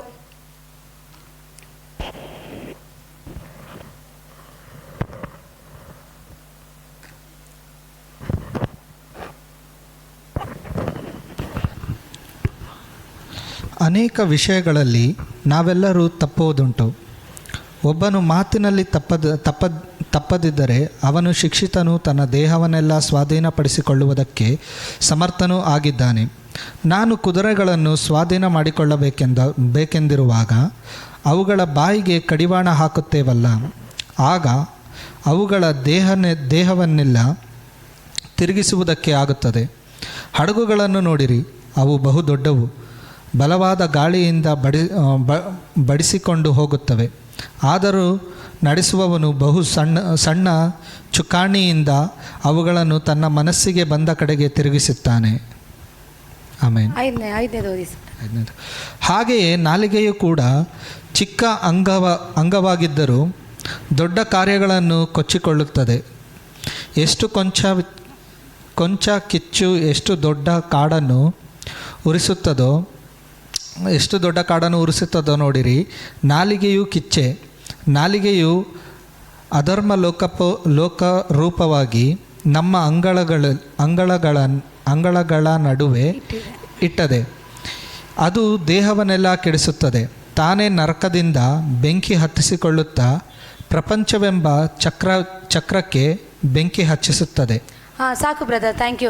ನೋಡಿ ದೇವರ ಮಕ್ಕಳೇ, ಈ ವಾಕ್ಯದಲ್ಲಿ ನೋಡೋ ಪ್ರಕಾರ ಅನೇಕ ವಿಷಯಗಳಲ್ಲಿ ನಾವೆಲ್ಲರೂ ತಪ್ಪುವುದು ಉಂಟು. ಇದು ನಾನು ಮಾತ್ರ ಅಲ್ಲ, ಇವಾಗ ನಾನು ಇಲ್ಲಿ ಬಂದು ಪುಲ್ಪಿಟಲ್ಲಿ ನಿಂತ್ಕೊಂಡು ನಾನು ಮಾತಾಡ್ತಾ ಇದ್ದೀನಿ, ನಾನು ತಪ್ಪುವುದಿಲ್ಲ ಅಂತಲ್ಲ. ಪ್ರತಿಯೊಂದು ವ್ಯಕ್ತಿ ಕೂಡ, ಪ್ರತಿಯೊಬ್ಬರು ಕೂಡ ಏನು ಮಾಡ್ತಾರೆ, ಅನೇಕ ವಿಷಯಗಳಲ್ಲಿ ನಾವೆಲ್ಲರೂ ಏನಾಗ್ತೇವೆ, ತಪ್ಪುತ್ತೇವೆ. ಅಲ್ಲೆಲಿಯ ಒಬ್ಬನು ಮಾತಿನಲ್ಲಿ ತಪ್ಪದಿದ್ದರೆ ಅವನು ಶಿಕ್ಷಿತನು, ತನ್ನ ದೇಹವನ್ನೆಲ್ಲ ಸ್ವಾಧೀನಪಡಿಸಿಕೊಳ್ಳುವುದಕ್ಕೆ ಸಮರ್ಥನೂ ಆಗಿದ್ದಾನೆ. ಅಲ್ಲೆಲಿಯ ಅಂದರೆ ಒಬ್ಬನು ಮಾತಿನಲ್ಲಿ ಏನಾದರೂ ತಪ್ಪಿದರೆ ಏನಾಗಿರ್ತಾನೆ, ಅವನು ಶಿಕ್ಷೆಗೆ ಒಳಗಾಗ್ತಾನೆ. ತನ್ನ ದೇಹವನ್ನೆಲ್ಲ ಸ್ವಾಧೀನಪಡಿಸಿಕೊಳ್ಳೋದಕ್ಕೆ ಸಮರ್ಥನೂ ಆಗಿದ್ದಾನೆ. ನಾವು ನೋಡಿ, ನಾವು ಕುದುರೆಗಳನ್ನು ಸ್ವಾಧೀನ ಮಾಡಿಕೊಳ್ಳಬೇಕೆಂದಿರುವಾಗ ಅವುಗಳ ಬಾಯಿಗೆ ಕಡಿವಾಣ ಹಾಕುತ್ತೇವೆ. ಹಲ್ಲೆಲೂಯಾ. ಇವಾಗ ನೋಡಿ ದೇವರ ಮಕ್ಕಳೇ, ಕುದುರೆನ ಇವಾಗ ಕುದುರೆ ನೋಡಿ, ಅವುಗಳ ಅದಕ್ಕೇನಾದ್ರೂ ಕಡಿವಾಣ ಹಾಕಿಲ್ಲ ಅಂದರೆ ಅದೇನಾಗುತ್ತೆ, ಅದು ಬಿಚ್ಚಿಕೊಂಡು ನಮ್ಮ ಕೈಗೆ ಸಿಕ್ಕದಾಗಿ ಅದು ಓಡಿ ಹೋಗುತ್ತೆ. ಅವುಗಳ ಬಾಯಿಗೆ ಕಡಿವಾಣ ಹಾಕುತ್ತೇವೆ, ಆಗ ಅವುಗಳ ದೇಹವೆಲ್ಲ ಸಿಕ್ಕಿಸುವುದಕ್ಕೆ ಆಗುತ್ತದೆ. ಹಲ್ಲೆಲೂಯಾ. ಇವಾಗ ನೋಡಿ, ಒಬ್ಬ ಕುದುರೆ ಬೇಟೆಗಾರನಿಗೆ ಗೊತ್ತು, ಕುದುರೆಗೆ ನಾನು ಬಾಯಿಗೆ ಕಡಿವಾಣ ಹಾಕಬೇಕು ಅಂತ ಹೇಳ್ಬಿಟ್ಟು ಅವನೇನು ಮಾಡ್ತಾನೆ, ಆ ಕುದುರೆ ಬಿಟ್ಟರೆ ಏನಾಗುತ್ತೆ, ಅದು ಓಡಿ ಹೋಗುತ್ತೆ. ಅದಕ್ಕೆ ಅವನೇನು ಮಾಡ್ತಾನೆ, ಕುದುರೆ ಬೇಟೆಗಾರನ ಏನು ಮಾಡ್ತಾನೆ, ಆ ಕುದುರೆ ಬಾಯಿಗೆ ಅವನು ಕಡಿವಾಣ ಹಾಕ್ತಾನೆ. ಕಡಿವಾಣ ಹಾಕಿದಾಗ ಏನಾಗುತ್ತೆ, ಆ ಕುದುರೆ ಏನು ಮಾಡೋಕ್ಕಾಗಲ್ಲ, ತನ್ನ ದೇಹವೆಲ್ಲ ಅದೇನಾಗುತ್ತೆ, ಹಿಡಿತದಲ್ಲಿ ಇಟ್ಕೊಂಡಿರುತ್ತೆ. ಅದೇ ರೀತಿಯಾಗಿ ಹಡಗು ನೋಡ್ರಿ, ಅವು ಬಹು ದೊಡ್ಡವು, ಬಲವಾದ ಗಾಳಿಯಿಂದ ಬಡಿಸಿಕೊಂಡು ಹೋಗುವಂಥ ಒಂದು ಹಡಗು. ಆದರೂ ಕೂಡ ನಡೆಸುವ ಇರುವವನು ಬಹು ಸಣ್ಣ ಚುಕ್ಕಾಣಿಯಿಂದ ಅವುಗಳನ್ನು ತನ್ನ ಮನಸ್ಸಿಗೆ ಬಂದ ಕಡೆಗೆ ತಿರುಗಿಸುತ್ತಾನೆ. ಹಾಗೆ ನಾಲಿಗೆ ಕೂಡ ಚಿಕ್ಕ ಅಂಗವಾಗಿದ್ದರೂ ಕೂಡ ದೊಡ್ಡ ಕಾರ್ಯಗಳನ್ನು ಕೊಚ್ಚಿಕೊಳ್ಳುತ್ತದೆ. ಹಲ್ಲೆಲೂಯಾ. ನೋಡಿ ದೇವರ ಮಕ್ಕಳೇ, ಅದಕ್ಕೆ ದೇವರ ವಾಕ್ಯ ಹೇಳ್ತಿದೆ, ನಮ್ಮ ನಾಲಿಗೆನ ನಾವು ಜಾಗೃತಿಯಿಂದ, ನಾವು ಕೂಡ ದೇವರ ವಾಕ್ಯದಲ್ಲಿ ಇನ್ನೊಂದಿದೆ, ನಮ್ಮ ನಾಲಿಗೆನ ನಾವು ಕಡಿವಾಣ ಹಾಕೊಳ್ಬೇಕಂತೆ. ಹೆಚ್ಚಿಗೆ ಮಾತಾಡಬಾರ್ದಂತೆ, ಎಷ್ಟು ಬೇಕೋ ಅಷ್ಟೇ ಮಾತಾಡಬೇಕಂತೆ. ಅಧಿಕವಾಗಿ ಕೂಡ ನಾವು ಮಾತಾಡಬಾರ್ದಂತೆ. ನಾವು ಮಾತಾಡುವಂಥ ಒಂದೊಂದು ಮಾತು ಕೂಡ ನಮ್ಮ ಜೀವನಕ್ಕೆ ಏನಾಗಿರುತ್ತೆ, ಅದು ಆಶ್ರದವಾಗಿರುತ್ತೆ. ನಾವು ಮಾತಾಡೋ ಪ್ರತಿಯೊಂದು ಮಾತಿನಲ್ಲಿ ಕೂಡ ನಮ್ಮ ಜೀವಿತಕ್ಕೆ ಅದು ನಷ್ಟವನ್ನು ಉಂಟು ಮಾಡ್ತದೆ. ಅದೇ ರೀತಿ ದೇವರ ಮಕ್ಕಳೇ, ನಾಲಿಗೆ ಬಂದ್ಬಿಟ್ಟು ಏನಾಗಿದೆ, ಅದು ಚಿಕ್ಕ ಅಂಗವಾಗಿದೆ. ನಮ್ಮ ದೇಹದಲ್ಲಿ ಒಂದು ಚಿಕ್ಕ ಅಂಗ, ಅದು ದೊಡ್ಡ ಕಾರ್ಯಗಳನ್ನು ಕೊಚ್ಚಿಕೊಳ್ಳುತ್ತದೆ. ಎಷ್ಟು ಕೊಂಚ ಕಿಚ್ಚು ಎಷ್ಟು ದೊಡ್ಡ ಕಾಡನ್ನು ಉರಿಸುತ್ತದೆ. ನೋಡಿ ಒಬ್ಬ ಇವಾಗ ಫಾರ್ ಎಕ್ಸಾಂಪಲ್ ನಮ್ಮ ಬಾಯಿಂದ ಬರೋ ಒಂದು ಮಾತು, ಇವತ್ತೊಂದು ಕುಟುಂಬ ಚೆನ್ನಾಗಿ ಹೋಗ್ತಾ ಇರುವಾಗ ಗಂಡ ಹೆಂಡತಿ ಚೆನ್ನಾಗಿರ್ತಾರೆ. ಗಂಡ ಹೆಂಡತಿ ಚೆನ್ನಾಗಿರೋ ಟೈಮಲ್ಲಿ ಯಾರೋ ಒಬ್ಬ ಹೋಗ್ಬಿಟ್ಟು ಆ ಗಂಡನ ಬಳಿಯಲ್ಲಿ ನೀನು ಹೆಂಡತಿ ಸರಿ ಇಲ್ಲ ಅಂತ ಏನಾಗ್ಬಿಡುತ್ತೆ, ಆ ಕುಟುಂಬ ಒಡೆದೋಗುತ್ತೆ. ಇಲ್ಲ ಒಂದು ಕಾಡಲ್ಲಿ ಏನೋ ಒಂದು ಚಿಕ್ಕ ಬೆಂಕಿ ಬಿದ್ದಿರುತ್ತೆ. ಅಯ್ಯೋ ಕಾಡಲ್ಲಿ ಬೆಂಕಿ ಬಿದ್ದಿದೆ ಅಂತ ಹೇಳಿದ್ರೆ ಇಡೀ ಕಾಡೇ ಉರಿಸಿಕೊಂಡು ಹೋಗೋ ರೀತಿಯಲ್ಲಿ ನಮ್ಮ ಬಾಯಿಗಳಲ್ಲಿ ನಾವು ಮಾತಾಡ್ತೀವಿ. ಅಂದರೆ ಅದಕ್ಕೆ ದೇವರ ವಾಕ್ಯ ಹೇಳುತ್ತದೆ, ಚಿಕ್ಕ ಅಂಗವಾಗಿದೆ ನಮ್ಮ ನಾಲಿಗೆ ಅಷ್ಟೇ. ಆದರೆ ಈ ನಾಲಿಗೆಯಲ್ಲಿ ನಾವೇನು ಮಾಡ್ತೀರಿ, ಒಬ್ಬರ ಕುಟುಂಬನ ನಾವು ಹಾಳು ಮಾಡುವಂಥ ರೀತಿಯಲ್ಲಿ ನಾವು ಮಾತಾಡುತ್ತೇವೆ. ಒಂದು ವ್ಯಕ್ತಿಯ ಜೀವನ ಹಾಳು ಮಾಡೋ ರೀತಿಯಲ್ಲಿ ನಾವು ಮಾತನಾಡುತ್ತೇವೆ.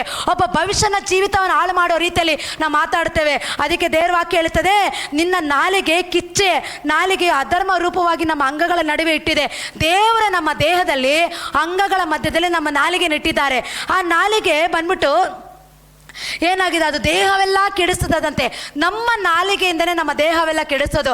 ಇವತ್ತು ನಮ್ಮ ಅದಕ್ಕೆ ನಾಲಿಗೆನ ನಾವೇನು ಮಾಡಬೇಕು, ಎಷ್ಟು ಬೇಕೋ ಅಷ್ಟು ಮಾತಾಡಬೇಕು. ಹೆಚ್ಚಿಗೆ ಮಾತಾಡಿದ್ರೆ ನಮ್ಮ ನಾಲಿಗೆನ ನಾವು ಜಾಗೃತೆಯಿಂದ ಕಾಪಾಡ್ಕೊಳ್ಬೇಕು. ಅದು ದೇಹವನ್ನೆಲ್ಲ ಕೆಡಿಸುತ್ತದೆ, ತಾನೇ ನರಕದಿಂದ ಬೆಂಕಿಯನ್ನು ಹತ್ತಿಸಿಕೊಳ್ಳುತ್ತದೆ. ಹಲ್ಲೆಲೂಯಾ. ನೋಡಿ ದೇವರ ಮಕ್ಕಳೇ, ನಮ್ಮ ನಾಲಿಗೆಯಿಂದ ಬರುವ ಒಂದೊಂದು ಮಾತು ಕೂಡ ನಮ್ಮ ಜೀವಿತಕ್ಕೆ ಏನಾಗಿರುತ್ತೆ, ಅದು ಆಶ್ರದವಾಗಿರುತ್ತೆ. ನಮ್ಮ ಬಾಯಿಂದ ಬರುವ ಮಾತು ಮತ್ತೊಬ್ಬರನ್ನ ಸಂತೈಸಬೇಕು, ಮತ್ತೊಬ್ಬರನ್ನ ಬಲಪಡಿಸಬೇಕು, ಮತ್ತೊಬ್ಬರನ್ನ ಧೈರ್ಯ ಪಡಿಸ್ಬೇಕು. ನೋಡಿ, ನಮ್ಮ ಕೈಯಲ್ಲಿ ಸಾಧ್ಯವಾದ್ರೆ ಒಬ್ಬರನ್ನ ಎದ್ದೇಳು ಅಂತ ಹೇಳ್ಬೇಕಾಗ್ಲಿ, ಒಬ್ಬರನ್ನ ಹಾಳು ಮಾಡೋದಕ್ಕಾಗ್ಲಿ, ಒಬ್ಬರನ್ನ ನಾಶ ಮಾಡೋದಕ್ಕಾಗ್ಲಿ, ಇಲ್ಲ ಚೆನ್ನಾಗಿ ಹೋಗ್ತಿರೋಂಥ ಕುಟುಂಬನಾಗ್ಲಿ, ಇಲ್ಲ ಬಿಸ್ನೆಸ್ನಾಗಲಿ ಹಾಳು ಮಾಡುವಂಥ ಕಾರ್ಯ ನಮ್ಮ ಬಾಯಲ್ಲಿ, ನಮ್ಮ ನಾಲಿಗೆಯಲ್ಲಿ ನಾವು ಮಾತಾಡಬಾರ್ದು. ನಾವು ಅದಕ್ಕೆ ದೇವರ ವಾಕ್ಯ ಹೇಳ್ತದೆ, ಯಾವಾಗ ನಾವು ಕೆಟ್ಟದನ್ನು ನಾವು ಒಬ್ಬರಿಗೆ ಬಯಸ್ತಾ ಇರ್ತೀರಿ, ಕೆಟ್ಟದನ್ನು ಮಾತಾಡ್ತಾ ಇರ್ತೀರೋ, ಅದು ನಮ್ಮ ಜೀವಿತಕ್ಕೂ ಕೂಡ ಏನಾಗ್ತಾ ಇರುತ್ತೆ, ಅದು ಫಲಿಸ್ತಾ ಇರುತ್ತೆ. ನಮ್ಮ ಜೀವನದಲ್ಲಿ ಕೂಡ ಅದೇನಾಗುತ್ತೆ. ನೋಡಿ, ಅಲ್ಲಿ ವಾಕ್ಯ ಹೇಳ್ತದೆ, ನೀನೇ ನರಕದಿಂದ ಬೆಂಕಿ ಹತ್ತಿಸ್ಕೊಳ್ತಾ ಇದೆಯಾ. ಇಲ್ಲಿ ಬೇರೆಯವ್ರು ಬಂದು ಏನು ಮಾಡ್ತಾ ಇಲ್ಲ. ದೇವ್ರ ವಾಕ್ಯ ಹೇಳುತ್ತದೆ, ಅಬ್ರಾಮನಿಗೆ ದೇವ್ರು ಹೇಳಿದ್ರು, ನಾನು ನಿನ್ನನ್ನು ಆಶ್ರದ ಮಾಡೋರನ್ನ ನಾನು ಆಶ್ರದಿಸುತ್ತೇನೆ, ಶಪಿಸೋರನ್ನ ಶಪಿಸುತ್ತೇನೆ ಅಂತೇಳಿ. ನಾವು ಮತ್ತೊಬ್ಬರನ್ನ ಆಶ್ರದ ಮಾಡಬೇಕಾಗ್ಲಿ, ಮತ್ತೊಬ್ಬರನ್ನ ನಾವೇನು ಮಾಡಬಾರ್ದು, ಶಪಿಸಬಾರ್ದು. ನಾವು ಒಬ್ಬರನ್ನ ಯಾವಾಗ ನಾವು ಆಶ್ರದ ಮಾಡ್ತಾ ಇರ್ತೀರೋ, ದೇವ್ರು ನಮ್ಮನ್ನು, ನಮ್ಮ ಕುಟುಂಬನ, ನಮ್ಮ ಸೇವೆಯನ್ನು ಎಲ್ಲವನ್ನು ದೇವರು ಆಶ್ರದ ಮಾಡ್ತಾ ಇರ್ತಾರೆ. ಒಬ್ಬರ ಮೇಲೆ ಕಹಿ ಇದೆ, ಒಬ್ಬರ ಮೇಲೆ ಕೋಪ ಇದೆ, ಒಬ್ಬರ ಮೇಲೆ ಮಸ್ತರ ಇದೆ ಅಂತ ಅಂದಾಗ ನಾವೇನು ಮಾಡಬೇಕು, ಅಲ್ಲಿ ಅವ್ರ ಮೇಲೆ ಕೋಪದಲ್ಲಿ ಅವ್ರ ಬಗ್ಗೆ ನಾವು ವಿರುದ್ಧವಾಗಿ ನಾವೇನು ಮಾಡಬಾರ್ದು, ನಾವು ಮಾತಾಡುವವರಾಗಿರಬಾರ್ದು. ನಾನೇ ದೊಡ್ಡವನು, ನಾನೇ ದೊಡ್ಡ ವ್ಯಕ್ತಿ, ನಾನು ಹಂಗೆ ಮಾಡ್ತೀನಿ, ನಾನು ಹಿಂಗೆ ಮಾಡ್ತೀನಿ ಅಂತೇಳಿ ನಾವು ಮಾತಾಡಿ ನಮ್ಮ ನಾಲಿಗೆನ ಫ್ರೀಯಾಗಿ ಬಿಟ್ಕೊಡೋದಂತೆ, ನಮ್ಮ ನಾಲಿಗೆಯಲ್ಲಿ ಬರುವ ಮಾತುಗಳಿಂದ ನಮ್ಮ ದೇಹವನ್ನು ಕೆಡಿಸಿಕೊಳ್ಳದಂತೆ, ನಾವು ಕೆಟ್ಟವರಾಗದಂತೆ ನಮ್ಮ ನಾಲಿಗೆನ ನಾವೇನು ಮಾಡಬೇಕು, ಜಾಗೃತೆಯಿಂದ ನಾವು ಕಾಪಾಡ್ಕೊಳ್ಬೇಕು. ಹೌದು, ಮಾತಾಡಬೇಕು. ಒಬ್ಬ ವ್ಯಕ್ತಿ ಬಿದ್ದೋಗೋನ ನಾವು ಎಬ್ಬಿಸ್ಬೇಕು. ಒಂದು ಕುಟುಂಬದಲ್ಲಿ ಸಮಾಧಾನ ಇರೋ ಜಾಗದಲ್ಲಿ ಸಮಾಧಾನ ಉಂಟು ಮಾಡಬೇಕು. ದೇವರ ಚಿತ್ತವನ್ನು ಬಿಟ್ಟು ತಪ್ಪಾದ ಮಾರ್ಗದಲ್ಲಿ ಹೋಗುವವನಿಗೆ ಸರಿಯಾದ ಮಾರ್ಗದಲ್ಲಿ ಬಾ ಅಂತೇಳಿ ಅವನನ್ನು ನಡೆಸುವವರಾಗಿರ್ಬೇಕು. ದೇವರ ಮಕ್ಕಳೇ, ಯಾವುದೇ ಕಾರಣಕ್ಕೂ ನಮ್ಮ ನಾಲಿಗೆಯಿಂದ ಬರುವ ಮಾತಲ್ಲಿ ಬಾಯಿಂದ ಬರುವ ಒಂದು ಮಾತನ್ನು ನಾವು ಕಾಡು ಹತ್ತಿ ಉರಿಯೋ ರೀತಿಯಲ್ಲಿ ನಮ್ಮ ಬಾಯಿಂದ ನಾವು ಮಾತಾಡಬಾರ್ದು. ದೇವರ ಮಕ್ಕಳೇ, ಒಬ್ಬ ಕುಟುಂಬ ಹಾಳಾಗ್ತಾ ಇದೆ ಅಂದರೆ ಆ ಕುಟುಂಬನ ನಾವು ಏನು ಮಾಡಬೇಕು, ಕಟ್ಟುವವರಾಗಿರ್ಬೇಕು. ಒಬ್ಬ ಯವನಸ್ಥನ ದಾರಿ ತಪ್ಪಿ ಹೋಗ್ತಾ ಇದ್ದಾನಂದ್ರೆ ಆ ದಾರಿ ತಪ್ಪು ಹೋಗೋ ಯವನಸ್ಥನನ್ನು ಮನ ತಿರುಗಿಸಿ ಕರ್ಕೊಂಡು ಬರಬೇಕು. ದೇವರ ಮಕ್ಕಳೇ, ಈ ರೀತಿಯಾಗಿ ನಮ್ಮ ಬಾಯಿಂದ ಬರುವ ಒಂದೊಂದು ಮಾತು ಇಂಪಾಗಿಯೂ ರಸವಂತವಾಗಿರ್ಬೇಕಂತ ದೇವರ ವಾಕ್ಯ ಹೇಳ್ತೇವೆ. ಹಲ್ಲೆಲೂಯಾ.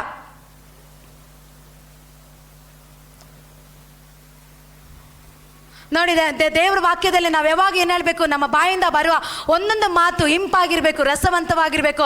ಅನೇಕ ಸಾರಿ ನಮ್ಮ ಬಾಯಲ್ಲಿ ಮಾತಾಡುವಾಗ ನಾವು ಏನು ಮಾತಾಡ್ತೀರ ಅನ್ನೋದು ನಮಗೆ ತಿಳಿಯದೆ ನಾವು ಮಾತಾಡ್ತಾ ಇರ್ತೀವಿ. ಅದು ಒಬ್ಬರಿಗೆ ನೋವಾಗುತ್ತೆ, ಅವ್ರಿಗೊಬ್ರಿಗೆ ಅದನ್ನು ವೇದನೆ ಆಗುತ್ತೆ, ಅದು ದುಃಖ ಆಗುತ್ತೆ ಅನ್ನೋದು ಯೋಚನೆ ಮಾಡದೆ ನಾವೇನು ಮಾಡ್ತೀವಿ, ಅದನ್ನು ಮಾತಾಡಿ ಅವರ ಮನಸ್ಸನ್ನು ನಾವು ದುಃಖಪಡಿಸ್ತೀವಿ. ಆದರೆ ನಾವು ಮಾತಾಡಬೇಕು. ಹೌದು, ವಾಕ್ಯದ ಮೂಲಕ, ಪವಿತ್ರಾತ್ಮನ ಮೂಲಕ ನೀವು ಮಾತಾಡಿ. ಇಲ್ಲ ಒಬ್ಬ ವ್ಯಕ್ತಿನ ನೀವು ಪಾಪ ಲೋಕದಿಂದ ಬಿಡಿಸಿ ಅವನ ನರಕದಿಂದ ತಪ್ಪಿಸಿ ಅವನ ನಿಮ್ಮನ್ನು ಮಾನಸಾಂತರ ಹೊಂದೋದಕ್ಕೆ ನೀವೇನಾದರೂ ನೀವು ಹೊರಗಡೆ ಕರ್ಕೊಂಡು ಬರ್ತಾ ಇರೋದಾದರೆ ಆ ಟೈಮಲ್ಲಿ ದೇವರ ವಾಕ್ಯದ ಮೂಲಕ ನೀವು ಮಾತಾಡಿ ಕೇಳಿದರ ವ್ಯಕ್ತಿಗಳ ಮುಂದೆ ಹೋಗಿ ದೇವರ ವಾಕ್ಯನ ನೀವು ಹೇಳಿದ್ರೆ ಏನು ಹೇಳುತ್ತೆ, ಅದು ಹಂದಿಗಳ ಮುಂದೆ ಹೋಗಿ ನಾವು ಚೆಲ್ಲುವುದಕ್ಕೆ ಸಮ ಅಂತ ದೇವ್ರ ವಾಕ್ಯ ಹೇಳುತ್ತೆ. ಅದಕ್ಕೆ ದೇವರ ಮಕ್ಕಳೇ, ನಮ್ಮ ಬಾಯಿಂದ ಬರೋ ಒಂದೊಂದು ಮಾತು ನಾವು ಮತ್ತೊಬ್ಬರನ್ನ ಬಲಪಡಿಸಬೇಕು, ಮತ್ತೊಬ್ಬರನ್ನ ಧೈರ್ಯ ಪಡಿಸಬೇಕು, ಬಿದ್ದು ಹೋಗೋನ ನಾವು ಎತ್ತುವರಾಗಿರ್ಬೇಕು.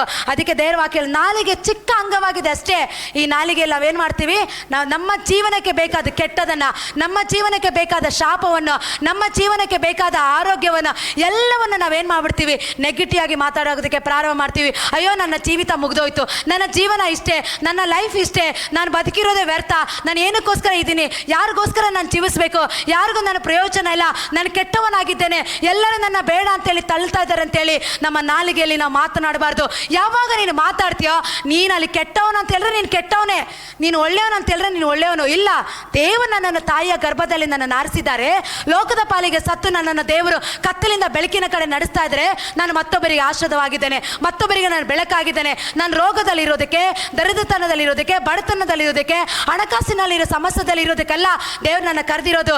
ಎಲ್ಲ ವಿಷಯದಲ್ಲೂ ನನ್ನನ್ನು ಅಭಿವೃದ್ಧಿ ಆಗಿರೋದಕ್ಕೆ ದೇವ್ರು ನನ್ನ ಕರೆದಿದ್ದಾರಂತ ಯಾವಾಗ ನೀನು ಬಾಯಿಯಲ್ಲಿ ನೀನು ಹೇಳೋದಕ್ಕೆ ಪ್ರಾರಂಭ ಮಾಡ್ತೀಯೋ, ಅಲ್ಲಿ ನಿನಗೇನೋ ಉಂಟಾಗ್ತಾ ಇರುತ್ತೆ, ಅಲ್ಲಿ ಜೀವ ಉಂಟಾಗ್ತಾ ಇರುತ್ತೆ, ಅಲ್ಲಿ ಫಲ ಉಂಟಾಗ್ತಾ ಇರುತ್ತೆ, ಅಲ್ಲಿ ನಿನಗೆ ಬೇಕಾಗಿರುವಂಥ ಎಲ್ಲ ವಿಷಯಗಳಲ್ಲಿ ದೇವರು ನಿನ್ನನ್ನು ಉನ್ನತಕ್ಕೆ ತೆಗೆದುಕೊಂಡು ಹೋಗೋದು ಮಾತ್ರ ಅಲ್ಲ, ಎಲ್ಲ ವಿಷಯಗಳಲ್ಲೂ ನಿನ್ನ ಬಾಯಿಂದ ಬರೋ ಒಂದೊಂದು ಮಾತು ಅಲ್ಲಿ ಆಶ್ರಿತವಾಗಿರುತ್ತೆ ದೇವರ ಮಕ್ಕಳೇ. ಅದಕ್ಕೆ ದೇವರ ವಾಕ್ಯ ಹೇಳುತ್ತದೆ, ಅದೇ 10ನೇ ವಾಕ್ಯದಲ್ಲಿ ನಾವು ಓದುತ್ತೇವೆ.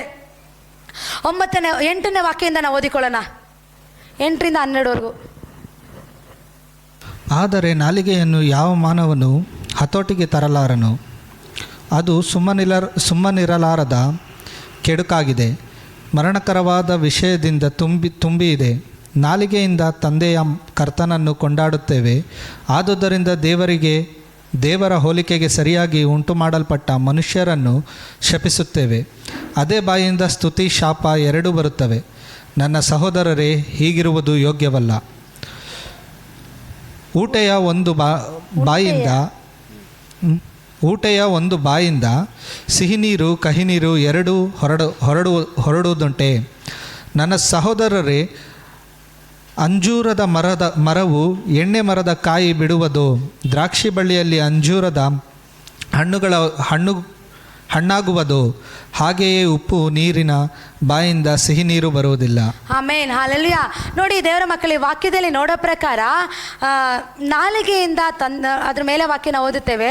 ನಾಲಿಗೆಯನ್ನು ಯಾವ ಮಾನವನು ಹತೋಟಿಗೆ ತಗೊಂಡು ಬರೋಕ್ಕಾಗಲ್ಲ. ನಮ್ಮ ನಾಲಿಗೆನ ಯಾವ ವ್ಯಕ್ತಿ ಕೂಡ ಹತೋಟಿಗೆ ತೆಗೆದುಕೊಂಡು ಬರೋದಕ್ಕಾಗೋದಿಲ್ಲ.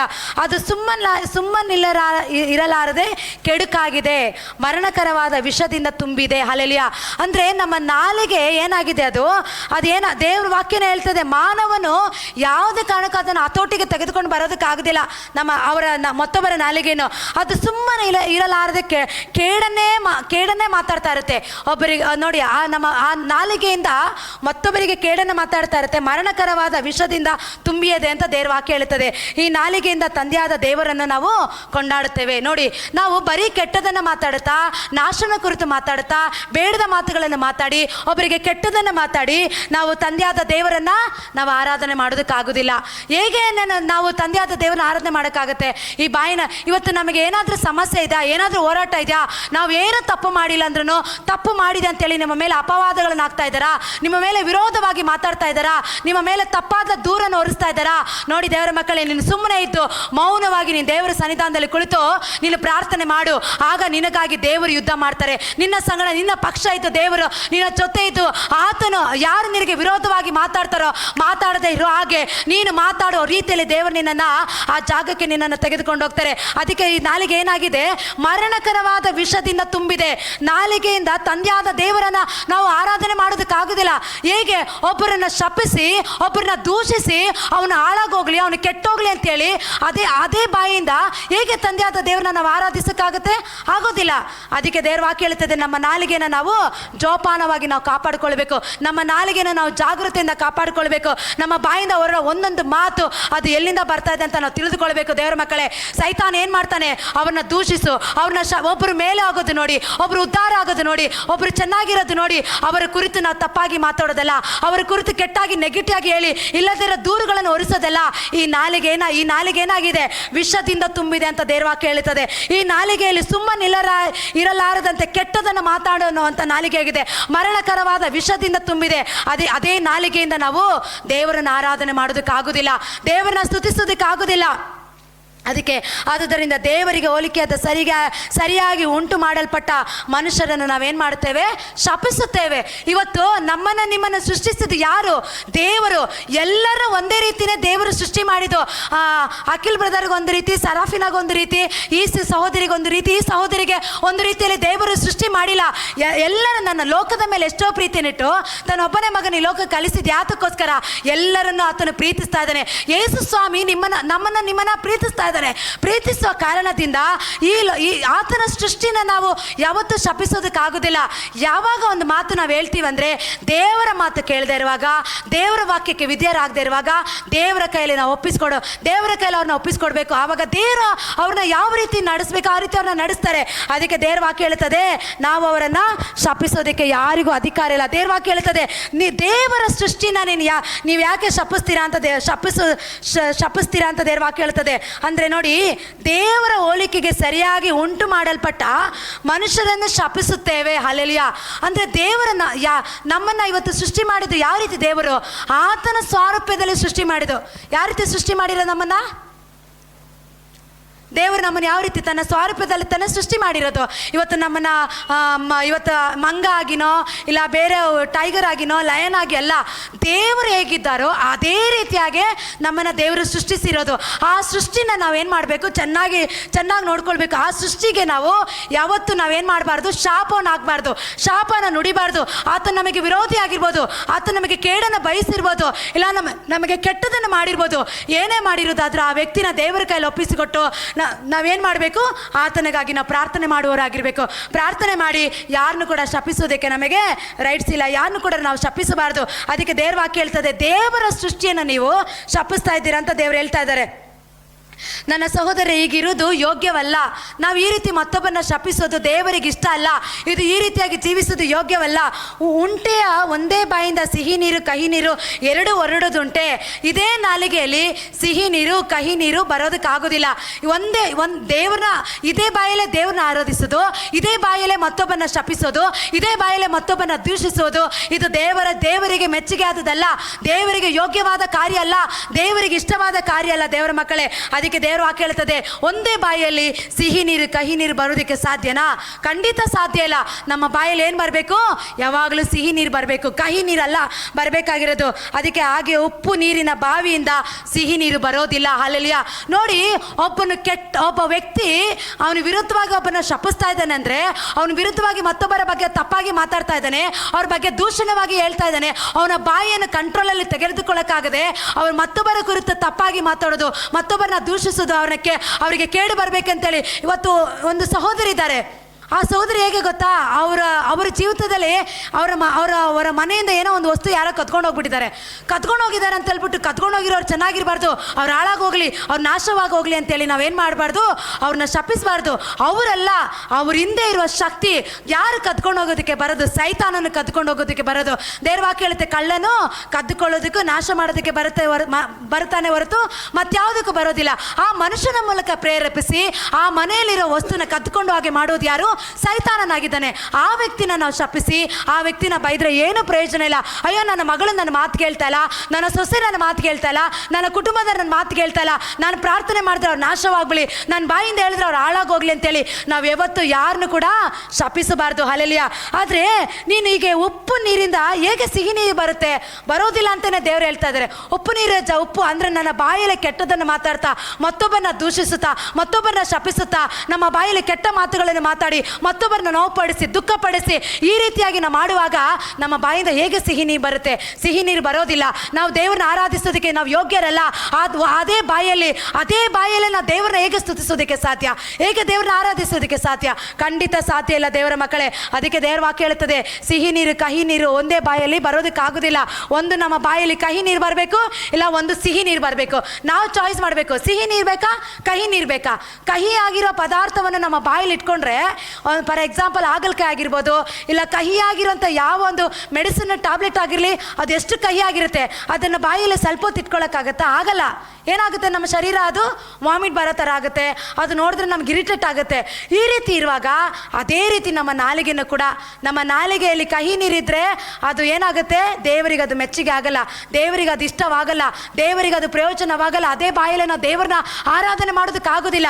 ನಮ್ಮ ಬಾಯಲ್ಲಿ ಯಾವಾಗಲೂ ಏನಿರಬೇಕು, ಸಿಹಿ ನೀರು ಇರಬೇಕು. ಅದಕ್ಕೆ ದೇವ್ರ ಹಾಕಿ ಹೇಳುತ್ತೆ, ಉಪ್ಪು ನೀರು ಬಾವಿಯಿಂದ ಸಿಹಿ ನೀರು ಬರೋಕ್ಕಾಗಲ್ಲ.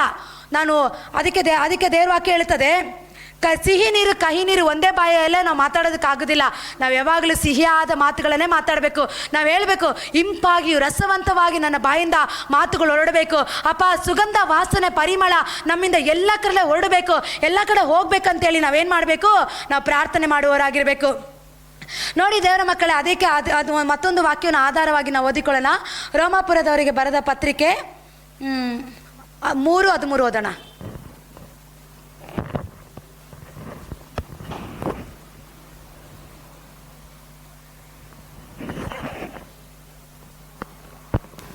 ಅವರ ಗಂಟಲು ತೆರೆದಿರುವ ಸಮಾಧಿಯಾಗಿ ಅವರ ನಾಲಿಗೆಯಿಂದ ವಂಚನೆಯ ಮಾತುಗಳನ್ನಾಡುತ್ತಾರೆ.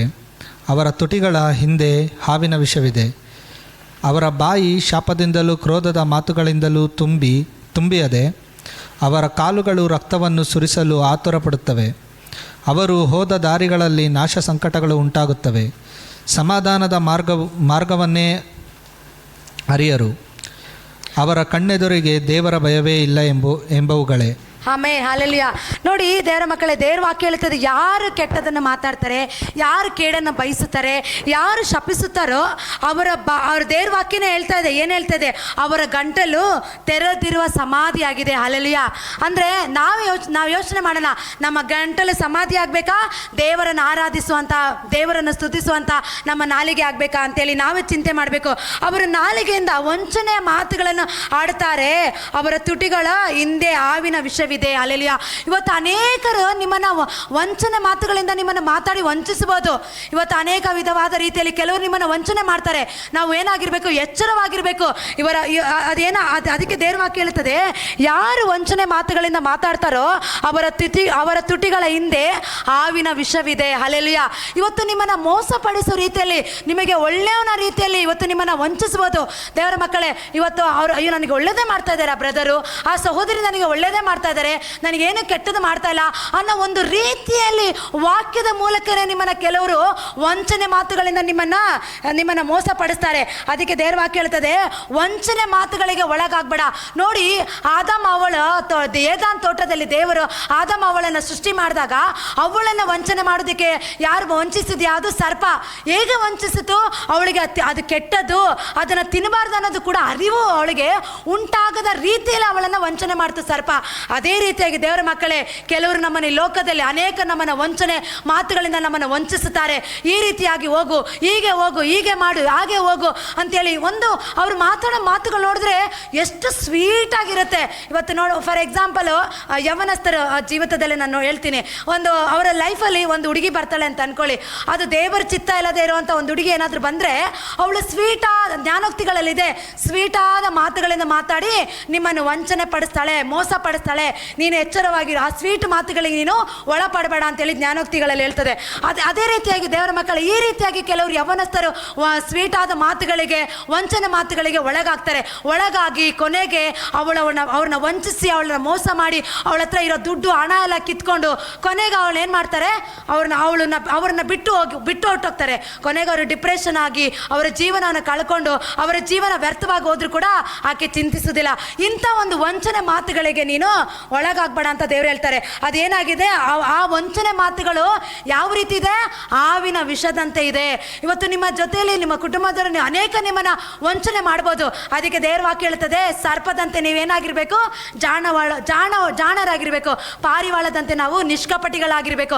ಸರ್ಪ ನೋಡಿ ಎಷ್ಟು ಅದು ಜಾಣವಾಗಿರುತ್ತೆ, ಆ ರೀತಿ ನಾವೇನಾಗಿರ್ಬೇಕು, ಆತ್ಮಿಕದಲ್ಲಿ ಯುದ್ಧ ರಣರಂಗದಲ್ಲಿ ಸ್ಪಿರಿಚುವಲ್ ವಾರ್ಫೇರ್ ಅಲ್ಲಿ ನಾವು ನಿಂತಾಗ, ಸೇವೆಗಾಗಿ ನಮ್ಮನ್ನ ದೇವರು ಕರೆದಿರುವಾಗ, ಇಲ್ಲ ನನ್ನ ಜೀವಿತ ಸರಿಯಾಗಿ ಹೋಗ್ತಾ ಇರುವಾಗ, ಒಂದು ಮದುವೆ ವಿವಾಹಕ್ಕಾಗಿ ಹೋಗ್ತಾ ಇರುವಂತ ಸಮಯದಲ್ಲಿ, ಇಲ್ಲ ನನ್ನ ಜೀವಿತ ಒಂದು ಒಳ್ಳೆ ಬಿಸ್ನೆಸ್ಗೆ ಕೈ ಹಾಕುವಂತ ಸಮಯದಲ್ಲಿ, ಇಲ್ಲ ಒಂದು ಒಳ್ಳೆ ದಾರಿಯಲ್ಲಿ ಹೋಗ್ತಿರುವಂತ ಸಮಯದಲ್ಲಿ ಯಾರು ನಮ್ಮನ್ನ ವಂಚನೆ ಮಾಡ್ತಾ ಇದ್ದಾರೆ, ಯಾರು ನಮ್ಮನ್ನ ವಂಚಿಸ್ತಾ ಇದ್ದಾರೆ ಅನ್ನೋದು ನಾವೇನ್ ಮಾಡಬೇಕು, ಸರಿಯಾಗಿ ನಾವು ತಿಳಿದುಕೊಳ್ಬೇಕು. ಈ ರೀತಿ ನಿಮ್ಮನ್ನು ವಂಚಿಸುವವರು ಏನಾಗಿದ್ದಾರೆ, ಅವರ ತುಟಿಗಳು ಹಾವಿನ ವಿಷದಂತಿದೆ ಅಂತ ದೇವ್ರ ವಾಕ್ಯ ಹೇಳ್ತದೆ. ಅವರ ಬಾಯಿ ಶಾಪದಿಂದ ಕ್ರೋಧ ಮಾತುಗಳಿಂದ ತುಂಬಿಯದೆ. ಹಲ್ಲೆಲೂಯಾ. ನೋಡಿ, ದೇವ್ರ ವಾಕ್ಯ ಹೇಳುತ್ತದೆ, ಯಾರು ಕೆಟ್ಟದನ್ನು ಮಾತಾಡ್ತಾರೆ, ಯಾರು ನೆಗೆಟಿವ್ ಆಗಿ ಮಾತಾಡ್ತಾರೆ, ಯಾರು ಶಾಪನ ನುಡಿತಾರೋ ಅವರ ಬಾಯಿ ಏನಾಗಿರುತ್ತೆ, ಶಾಪದಿಂದಲೂ ಕ್ರೋಧ ಮಾತುಗಳಿಂದ ತುಂಬಿದೆ. ಆಲ್ರೆಡಿ ಅವರು ತುಂಬ್ಕೊಂಡ್ಬಿಟ್ಟಿದ್ದಾರೆ. ಅವ್ರ ಮೇಲೆ ಕೋಪ, ಕ್ರೋಧ, ಏನಾದರೂ ಅವ್ರಿಗೆ ವಿರುದ್ಧವಾಗಿ ನಾವು ಒಬ್ಬ ವ್ಯಕ್ತಿ ಮೇಲೆ ಹೋಗ್ಬಿಟ್ರೆ, ಇಲ್ಲ ದೇವರೊಬ್ಬನ ಹೆಚ್ಚಾಗಿ ಆಶ್ರದ ಮಾಡಿಬಿಟ್ರೆ, ಇಲ್ಲ ಅವ್ರ ಮಾತು ಕೇಳದೆ ನಾವೇನಾದರೂ ದೇವರ ಶಬ್ದನ ಕೇಳಿಕೊಂಡು ಮುಂದೆ ಹೆಜ್ಜೆ ಇಟ್ಟರೆ, ಅವ್ರೊಳಗಡೆ ಏನು ಬರುತ್ತೆ, ಕೋಪ. ಅವರಿಗೆ ಗೊತ್ತಿಲ್ಲದ ರೀತಿಯಲ್ಲಿ ಅವರೊಳಗಡೆ ಒಂದು ಕ್ರೋಧ, ಅವರಿಗೆ ಗೊತ್ತಿಲ್ಲದ ರೀತಿಯಲ್ಲಿ ಅವರ ಮೇಲೆ ಒಂದು ಏನಿರುತ್ತೆ, ಅವ್ರನ್ನ ಶಾಪದಿಂದ ಕ್ರೋಧದಿಂದ ತುಂಬಿರ್ತಾರೆ. ಆಗ ತುಂಬಿರೋದ್ರಿಂದ ಅವ್ರು ಏನು ಮಾಡ್ತಾರೆ, ಮತ್ತೊಬ್ಬನ ಶಪಿಸುತ್ತಾರೆ, ಮತ್ತೊಬ್ಬನ ದೂಷಣೆ ಮಾಡ್ತಾರೆ. ದೇವರ ಮಕ್ಕಳೇ, ಅದಕ್ಕೆ ದೇವರ ವಾಕ್ಯ ಹೇಳುತ್ತದೆ, ಅವರು ಹೋದ ದಾರಿಗಳಲ್ಲಿ ನಾಶನ ಸಂಕಟಗಳು ಉಂಟಾಗುತ್ತದೆ. ಇವತ್ತು ದೇವರ ಮಕ್ಕಳೇ, ಯಾರು ಶಾಪ ನುಡಿತಾ ಇದ್ದಾರೆ, ಯಾರು ಕೇಡನ್ನು ಬಯಸ್ತಾ ಇದ್ದಾರೆ, ಮತ್ತೊಬ್ಬರನ್ನು ಕೇಡು ಉಂಟು ಮಾಡ್ಬೇಕಂತೇಳಿ ಅವರು ಪ್ಲಾನ್ ಮಾಡ್ತಾ ಇದ್ದಾರೋ, ಅಲ್ಲಿ ಅವರ ದಾರಿ ಏನಾಗಿರುತ್ತೆ, ದೇವ್ರ ವಾಕ್ಯ ಹೇಳುತ್ತದೆ, ಅವರ ದಾರಿ ನಾಶನ ಸಂಕಟಗಳೇ ಉಂಟಾಗ್ತದೆ. ಅಂದ್ರೆ ಅವರೇ ಸಿದ್ಧ ಮಾಡ್ಕೊಳ್ತಾ ಇದ್ದಾರೆ.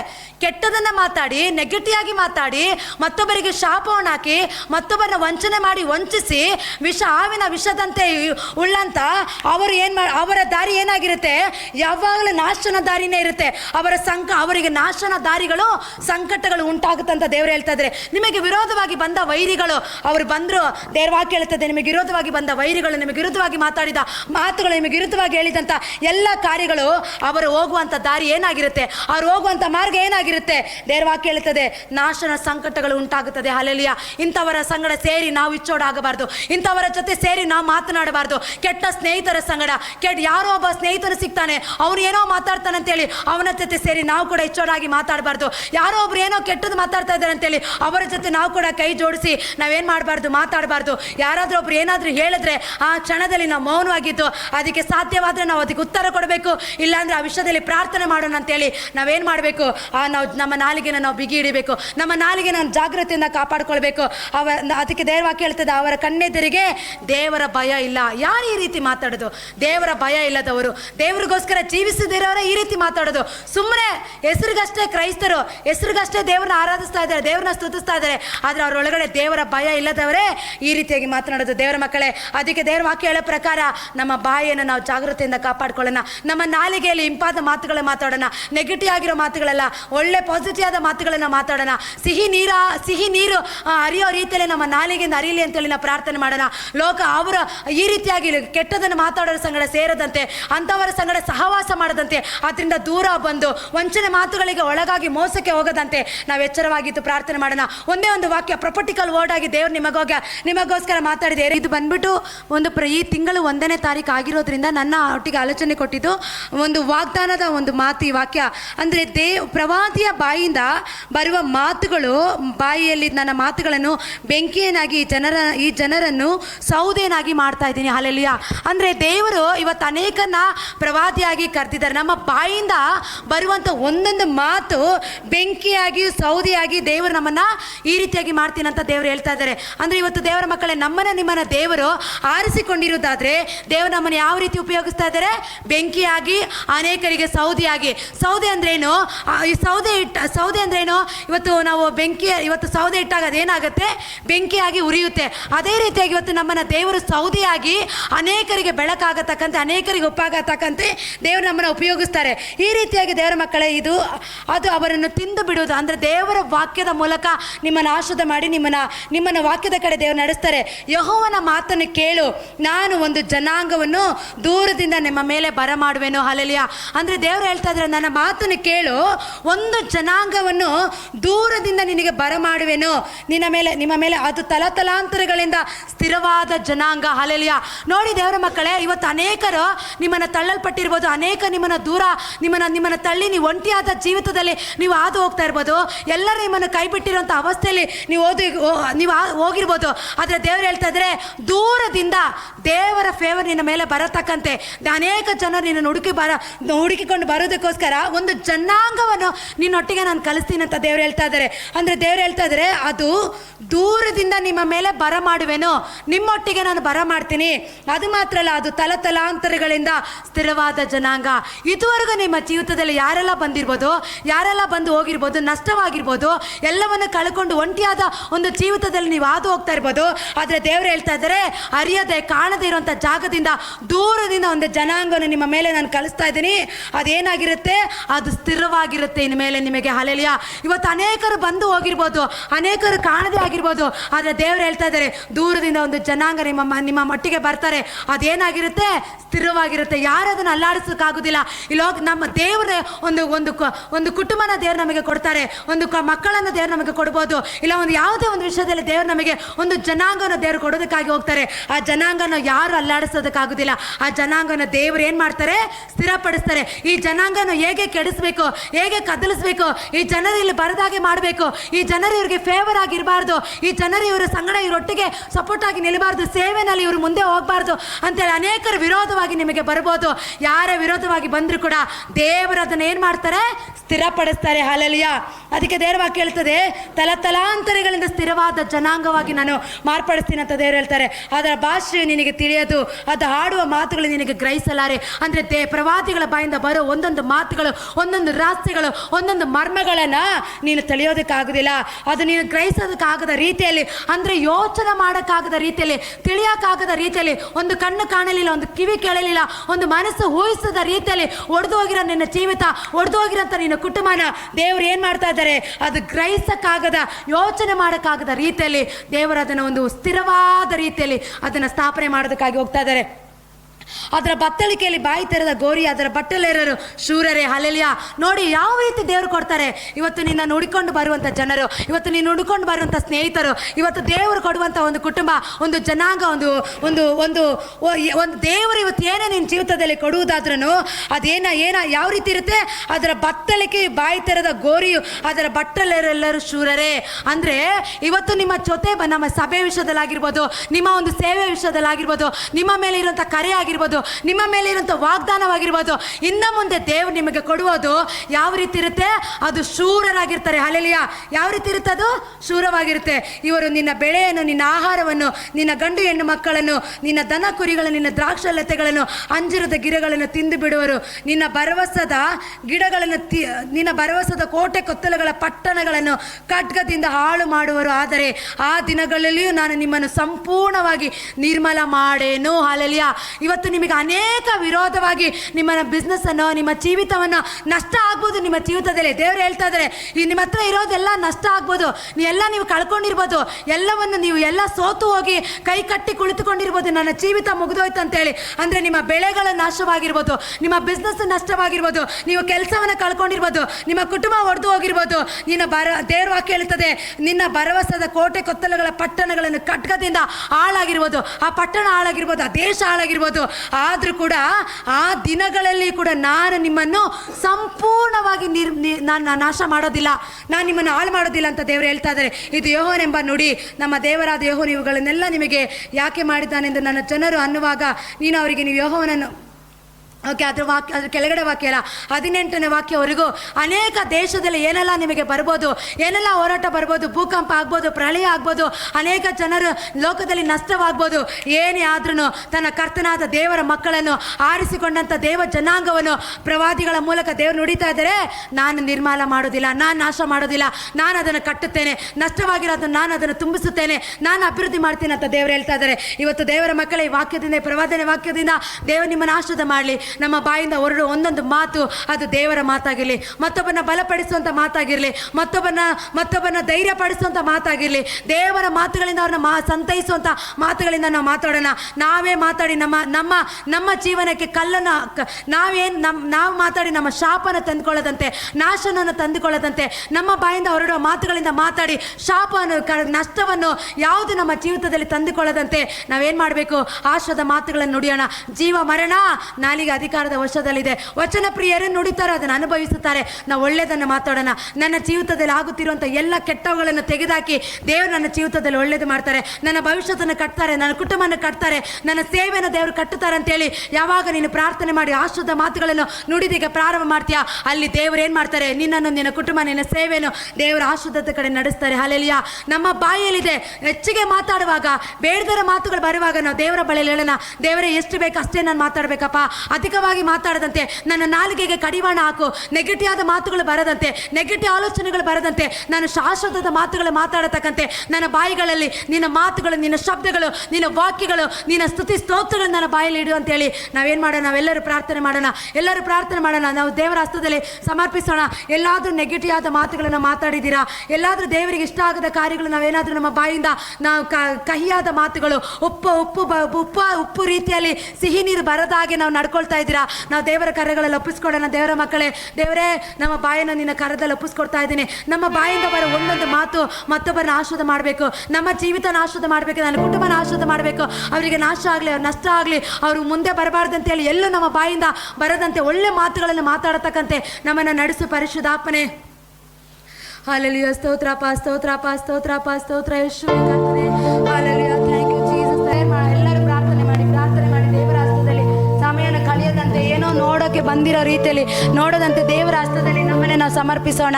ದೇವರೇ ಅಪ್ಪ, ನಮಗೆ ಯಾವ ರೀತಿ ಮಾತಾಡಬೇಕು, ಹೇಗೆ ಮಾತಾಡಬೇಕು, ಯಾವ ರೀತಿ ನಮ್ಮ ಮಾತುಗಳಿಂದ ಮತ್ತೊಬ್ಬರನ್ನ ಬಲಪಡಿಸಬೇಕು, ಧೈರ್ಯ ಪಡಿಸಬೇಕು, ಮತ್ತೊಬ್ಬರನ್ನ ಆಶಾದ ಮಾತುಗಳನ್ನು ಮಾತಾಡತಕ್ಕಂತೆ ಅಪ್ಪ ಕರ್ತನೆ, ನಮ್ಮ ಬಾಯಿನ ನಿನ್ನ ಕರೆಗಳಲ್ಲಿ ಒಪ್ಪಿಸ್ಕೊಡ್ತಾ ಇದ್ದೀನಿ. ನಮ್ಮ ಬಾಯಿಂದ ಬರುವ ಒಂದೊಂದು ಮಾತು ಅದು ನಿನ್ನ ಮಾತಾಗಿರ್ಬೇಕಪ್ಪ, ಅದು ನಿನ್ನ ಶಬ್ದವಾಗಿರ್ಬೇಕು. ಈ ಬಾಯಲ್ಲಿ ಅಪ್ಪ ಸಿಹಿ ನೀರು, ಕಹಿ ನೀರು ಹೇಗೆ ಬರೋದು ಸಾಧ್ಯ? ಈ ಬಾಯಲ್ಲಿ ಕೆಟ್ಟದನ್ನು ಮಾತಾಡುತ್ತಾ, ನಾಶವನ್ನು ಮಾತನಾಡುತ್ತಾ ಅಪ್ಪ ತಂದೆಯಾದ ದೇವನ ಹೇಗೆ ನೀನು ಆರಾಧನೆ ಮಾಡೋದಕ್ಕೆ ಸಾಧ್ಯ ಅಂತೇಳಿ ನಿನ್ನ ವಾಕ್ಯದಲ್ಲಿ ಹೇಳಿ ನಮ್ಮನ್ನು ಎಚ್ಚರಿಸಿದ ರೀತಿಯಲ್ಲಿ ಅಪ್ಪ ನಮ್ಮ ಬಾಯಿಗಳ ನಿನ್ನ ಕರೆಗಳಲ್ಲಿ ಒಪ್ಪಿಸ್ಕೊಡ್ತಾ ಇದ್ದೇನೆ. ಅಪ್ಪ ಈ ಬಾಯಿಯಲ್ಲಿ ಕರ್ತನೆ ಅಪ್ಪ ಕಹಿ ನೀರಲ್ಲಪ್ಪ, ಸಿಹಿ ನೀರು ಬರಬೇಕಪ್ಪ. ಅಪ್ಪ ಮತ್ತೊಬ್ಬರನ್ನ ಇಂಪಾಗಿ ರಸವಂತವಾಗಿ ಈ ಬಾಯಿಂದ ಹೊರಡಬೇಕಪ್ಪ.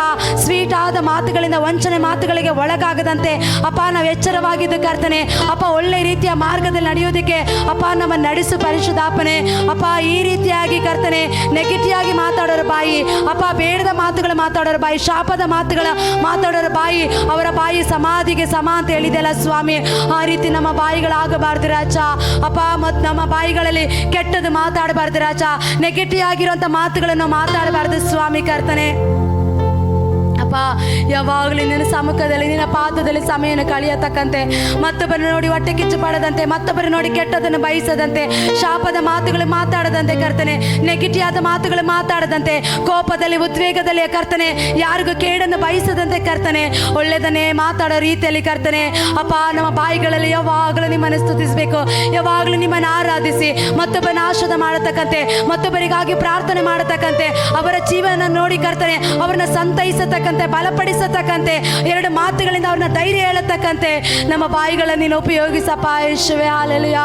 ಅಪ್ಪ ಈ ದಿನ ಪ್ರತಿಯೊಂದು ಕ್ಷಣ ಕರ್ತನೆ ಅಪ್ಪ, ಪ್ರತಿಯೊಂದು ದಿನ ಪ್ರತಿಯೊಂದು ನಿಮಿಷ ನಿನ್ನ ಹೆಜ್ಜೆ ಜಾಡಿನಲ್ಲಿ ನಡಿಬೇಕಪ್ಪ ಯೇಸುವೇ. ಹಲ್ಲೆಲೂಯಾ. ಹಲ್ಲೆಲೂಯಾ. ಸ್ತೋತ್ರಪ್ಪ, ಸ್ತೋತ್ರ. Thank you Jesus. Thank you ಅಪ್ಪ ಯೇಸುವೇ. ಹಲ್ಲೆಲೂಯಾ. ಸ್ತೋತ್ರಪ್ಪ. ಈ ದಿನದ ಪ್ರತಿಯೊಂದು ಕ್ಷಣವು ನಿನ್ನ ನೆನಪಲ್ಲೇ ಕಳೆಯಬೇಕು. ಈ ದಿನದ ಪ್ರತಿಯೊಂದು ಕ್ಷಣವು ನಿನ್ನ ನೆನಪಲ್ಲೇ ಕಳೆಯಬೇಕು.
ಕರ್ತನೆ. ಹೌದು ರಾಜ ಕರ್ತನೆ. ಅಪ್ಪ ಈ ದಿನ ಪ್ರತಿಯೊಂದು ಕ್ಷಣ ನಿನ್ನ ನೆನಪಲ್ಲೇ ಕಳಿಬೇಕಪ್ಪ.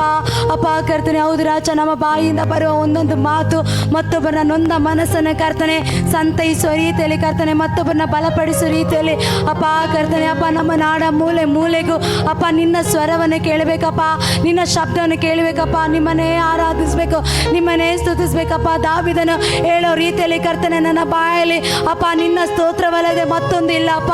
ಲೋಕದ ರೀತಿಯಲ್ಲಿ, ಲೋಕದ ಜನರ ರೀತಿಯಲ್ಲಿ, ಲೋಕದವರ ರೀತಿಯಲ್ಲಿ ನಾವು ಮಾತಾಡದಂತೆ ಕರ್ತನೆ, ಮತ್ತೊಬ್ಬರನ್ನ ಶಪಿಸದಂತೆ, ಮತ್ತೊಬ್ಬರನ್ನ ದೂಷಿಸದಂತೆ ಎಲ್ಲರೂ ಪ್ರಾರ್ಥನೆ ಮಾಡ್ರಿ. ಎಲ್ಲಾದರೂ ನಮ್ಮ ಬಾಯಿಂದ ಆ ರೀತಿಯಾಗಿ ನಾವು ಬಂದಿರೋದಾದ್ರೆ ಅದನ್ನು ಇವತ್ತು ನಾವು ತೆಗೆದುಹಾಕೋಣ. ಇವತ್ತು ದೇವರ ಹಸ್ತದಲ್ಲಿ ನಾವು ಸಮರ್ಪಿಸೋಣಪ್ಪ. ಮತ್ತೊಬ್ಬರನ್ನ ದೂಷಿಸದಂತೆ, ಮತ್ತೊಬ್ಬರನ್ನ ಆಶೀರ್ವಾದ ಮಾಡತಕ್ಕಂತೆ, ಮತ್ತೊಬ್ಬರನ್ನ ಕರ್ತನೆ ಅನುಗ್ರಹಿಸತಕ್ಕಂತೆ, ಅವ್ರನ್ನ ಬ್ಲೆಸ್ ಮಾಡತಕ್ಕಂತೆ, ನೊಂದ ಮನಸ್ಸನ್ನು ಸಂತೈಸತಕ್ಕಂತೆ ನಮ್ಮನ್ನು ಬಲಪಡಿಸು ರಾಜ. ಯೇಸುವೇ ಹಾಲೆಲೂಯಾ. ನೆಗೆಟಿವ್ ಆದ ಆಲೋಚನೆಗಳು, ನೆಗೆಟಿವ್ ಆದ ಯೋಚನೆಗಳು, ನೆಗೆಟಿವ್ ಆಗಿ ಮಾತಾಡುವ ಸೈತಾನ ಆಲೋಚನೆಗಳು ಎಲ್ಲ ಯೇಸು ಕ್ರಿಸ್ತ ನಾಮದಲ್ಲಿ ಎಲ್ಲವೂ ನಿರ್ಮಲವಾಗಲಿ. ಉಡಬಲ ಶಾಂದಲ ಬಲ ರವ ಶದಲ ಬಲ. ಅಪ್ಪ ನಿಮಗೆ ಆರಾಧನೆ, ನಿಮಗೆ ಆರಾಧನೆ ಅಪ್ಪ. ಈ ಒಂದೊಂದು ದಿನ, ಈ ದಿನ ಪ್ರತಿಯೊಂದು ಕ್ಷಣ ಅಪ್ಪ ನಿನ್ನನ್ನೇ ಧ್ಯಾನಿಸ್ಬೇಕಪ್ಪ, ನಿಮ್ಮನ್ನೇ ಸ್ತುತಿಸ್ಬೇಕು, ನಿನ್ನ ನಾಮನ ಮಹಿಮೆ ಪಡಿಸ್ಬೇಕು ರಾಜ. ಅಪ್ಪ ನಮ್ಮ ಬಾಯಿಂದ ಬರೋ ಒಂದೊಂದು ಮಾತು ಕರ್ತನೆ ಇಂಪಾಗಿಯೂ ರಸವಂತವಾಗಿರ್ಬೇಕಪ್ಪ. ನಮ್ಮಿಂದ ಸುಗಂಧ ವಾಸನೆ ಪರಿಮಳ ಹೊರಡಬೇಕು ರಾಜ. ಅನೇಕ ಕಡೆ ಕರ್ತನೆ, ಅನೇಕ ರಾಜ್ಯಗಳಲ್ಲಿ, ಪಟ್ಟಣಗಳಲ್ಲಿ, ದೇಶಗಳಲ್ಲಿ, ರಾಜ್ಯಗಳಲ್ಲಿ ಸುಗಂಧ ಸುವಾಸನೆ ಎಂಬ ಆ ಸುವಾರ್ತೆ ಸಾರಲ್ಪಡಬೇಕು ರಾಜ. ಶುಭ ಸಂದೇಶ ಭಾರ ಒಂದೇ ನಮ್ಮ ಭಾರ ಆಗಿರಬೇಕು ರಾಜ. ಅನೇಕ ನಶಿಸುವವರಿಗಾಗಿ, ನಾಶವಾಗೋರಿಗಾಗಿ ಕರ್ತನೆ, ಕತ್ತಲಿಲ್ಲಿಯವ್ರನ್ನ ಕರ್ತನೆ ಬಿಡಿಸೋದಕ್ಕಾಗಿ ಕರ್ತನೆ, ಮತ್ತೊಬ್ಬರ ಸೇವೆ ನೋಡಿ, ಮತ್ತೊಬ್ಬರ ಸಭೆ ಬೆಳೆದಿರೋದು ನೋಡಿ, ಮತ್ತೊಬ್ಬರನ್ನು ನೋಡಿ ಕರ್ತನೆ ಅಪ್ಪ ಅವ್ರನ್ನ ಶಪಿಸೋದಾಗಲಿ, ಅವ್ರನ್ನ ದೂಷಿಸೋದಾಗಲಿ ಯಾವ ಕಾರ್ಯ ನಮ್ಮಲ್ಲಿ ಬರದಂತೆ ಆ ಶುಭ ಸಂದೇಶ ಭಾರ ಒಂದೇ ನಮ್ಮ ಮೇಲೆ ಇರಲಪ್ಪ. ಆ ಭಾರ ಒಂದೇ ನಮ್ಮ ಮೇಲೆ ಬರಲಿ ಸ್ವಾಮಿ ಕರ್ತನೆ. ಅಪ್ಪ ಕರ್ತನೆ ಹಾಲೆಲೂಯಾ ಸ್ತೋತ್ರ ರಾಜ. ಅಪ್ಪ ಈ ಸುವಾರ್ತೆ ಒಂದೊಂದು ಹೃದಯನ, ಒಂದೊಂದು ವ್ಯಕ್ತಿಗಳನ್ನ ಮುಟ್ಟತಕ್ಕಂತೆ, ಒಬ್ಬೊಬ್ಬರನ್ನ ಬದಲಾಯಿಸತಕ್ಕಂತೆ ನಾಪನ ಕಡೆ ನಡೆಸು ರಾಜ. ನೀನು ಹಾಗೆ ಮಾಡೋದಕ್ಕಾಗಿ ಸ್ತೋತ್ರ, ಅದ್ಭುತಕ್ಕಾಗಿ ಸ್ತೋತ್ರ. ಎಲ್ಲ ಸಕಲ ಘನ ಮಹಿಮೆ ನಿಮಗೆ ಸ್ತೋತ್ರ ಸಲ್ಲಿಸಿ ಎಲ್ಲವೂ ಯೇಸು ಕ್ರಿಸ್ತ ನಾಮದಲ್ಲಿ ಬೇಡಿಕೊಳ್ತೀನಿ ತಂದೆ. ಆಮೇನ್. ಹಾಲೆಲೂಯಾ. ಈ ವಾಕ್ಯದಿಂದ ದೇವರು ನಿಮ್ಮೆಲ್ಲರನ್ನು ಆಶೀರ್ವಾದ ಮಾಡಲಿ. ಈಗ ನಾವು ಆ ದೇವರ ಸಮ್ಮುಖದಲ್ಲಿ, ದೇವರ ಪಾದದಲ್ಲಿ, ದೇವರ ಪ್ರಸನ್ನತೆಯಲ್ಲಿ ಇರುವುದಕ್ಕೆ ದೇವರು ಕೊಟ್ಟಂಥ ಕೃಪೆಗಾಗಿ ನಾವು ದೇವರಿಗೆ ಸ್ತೋತ್ರ ಮಾಡೋಣ. ಈಗ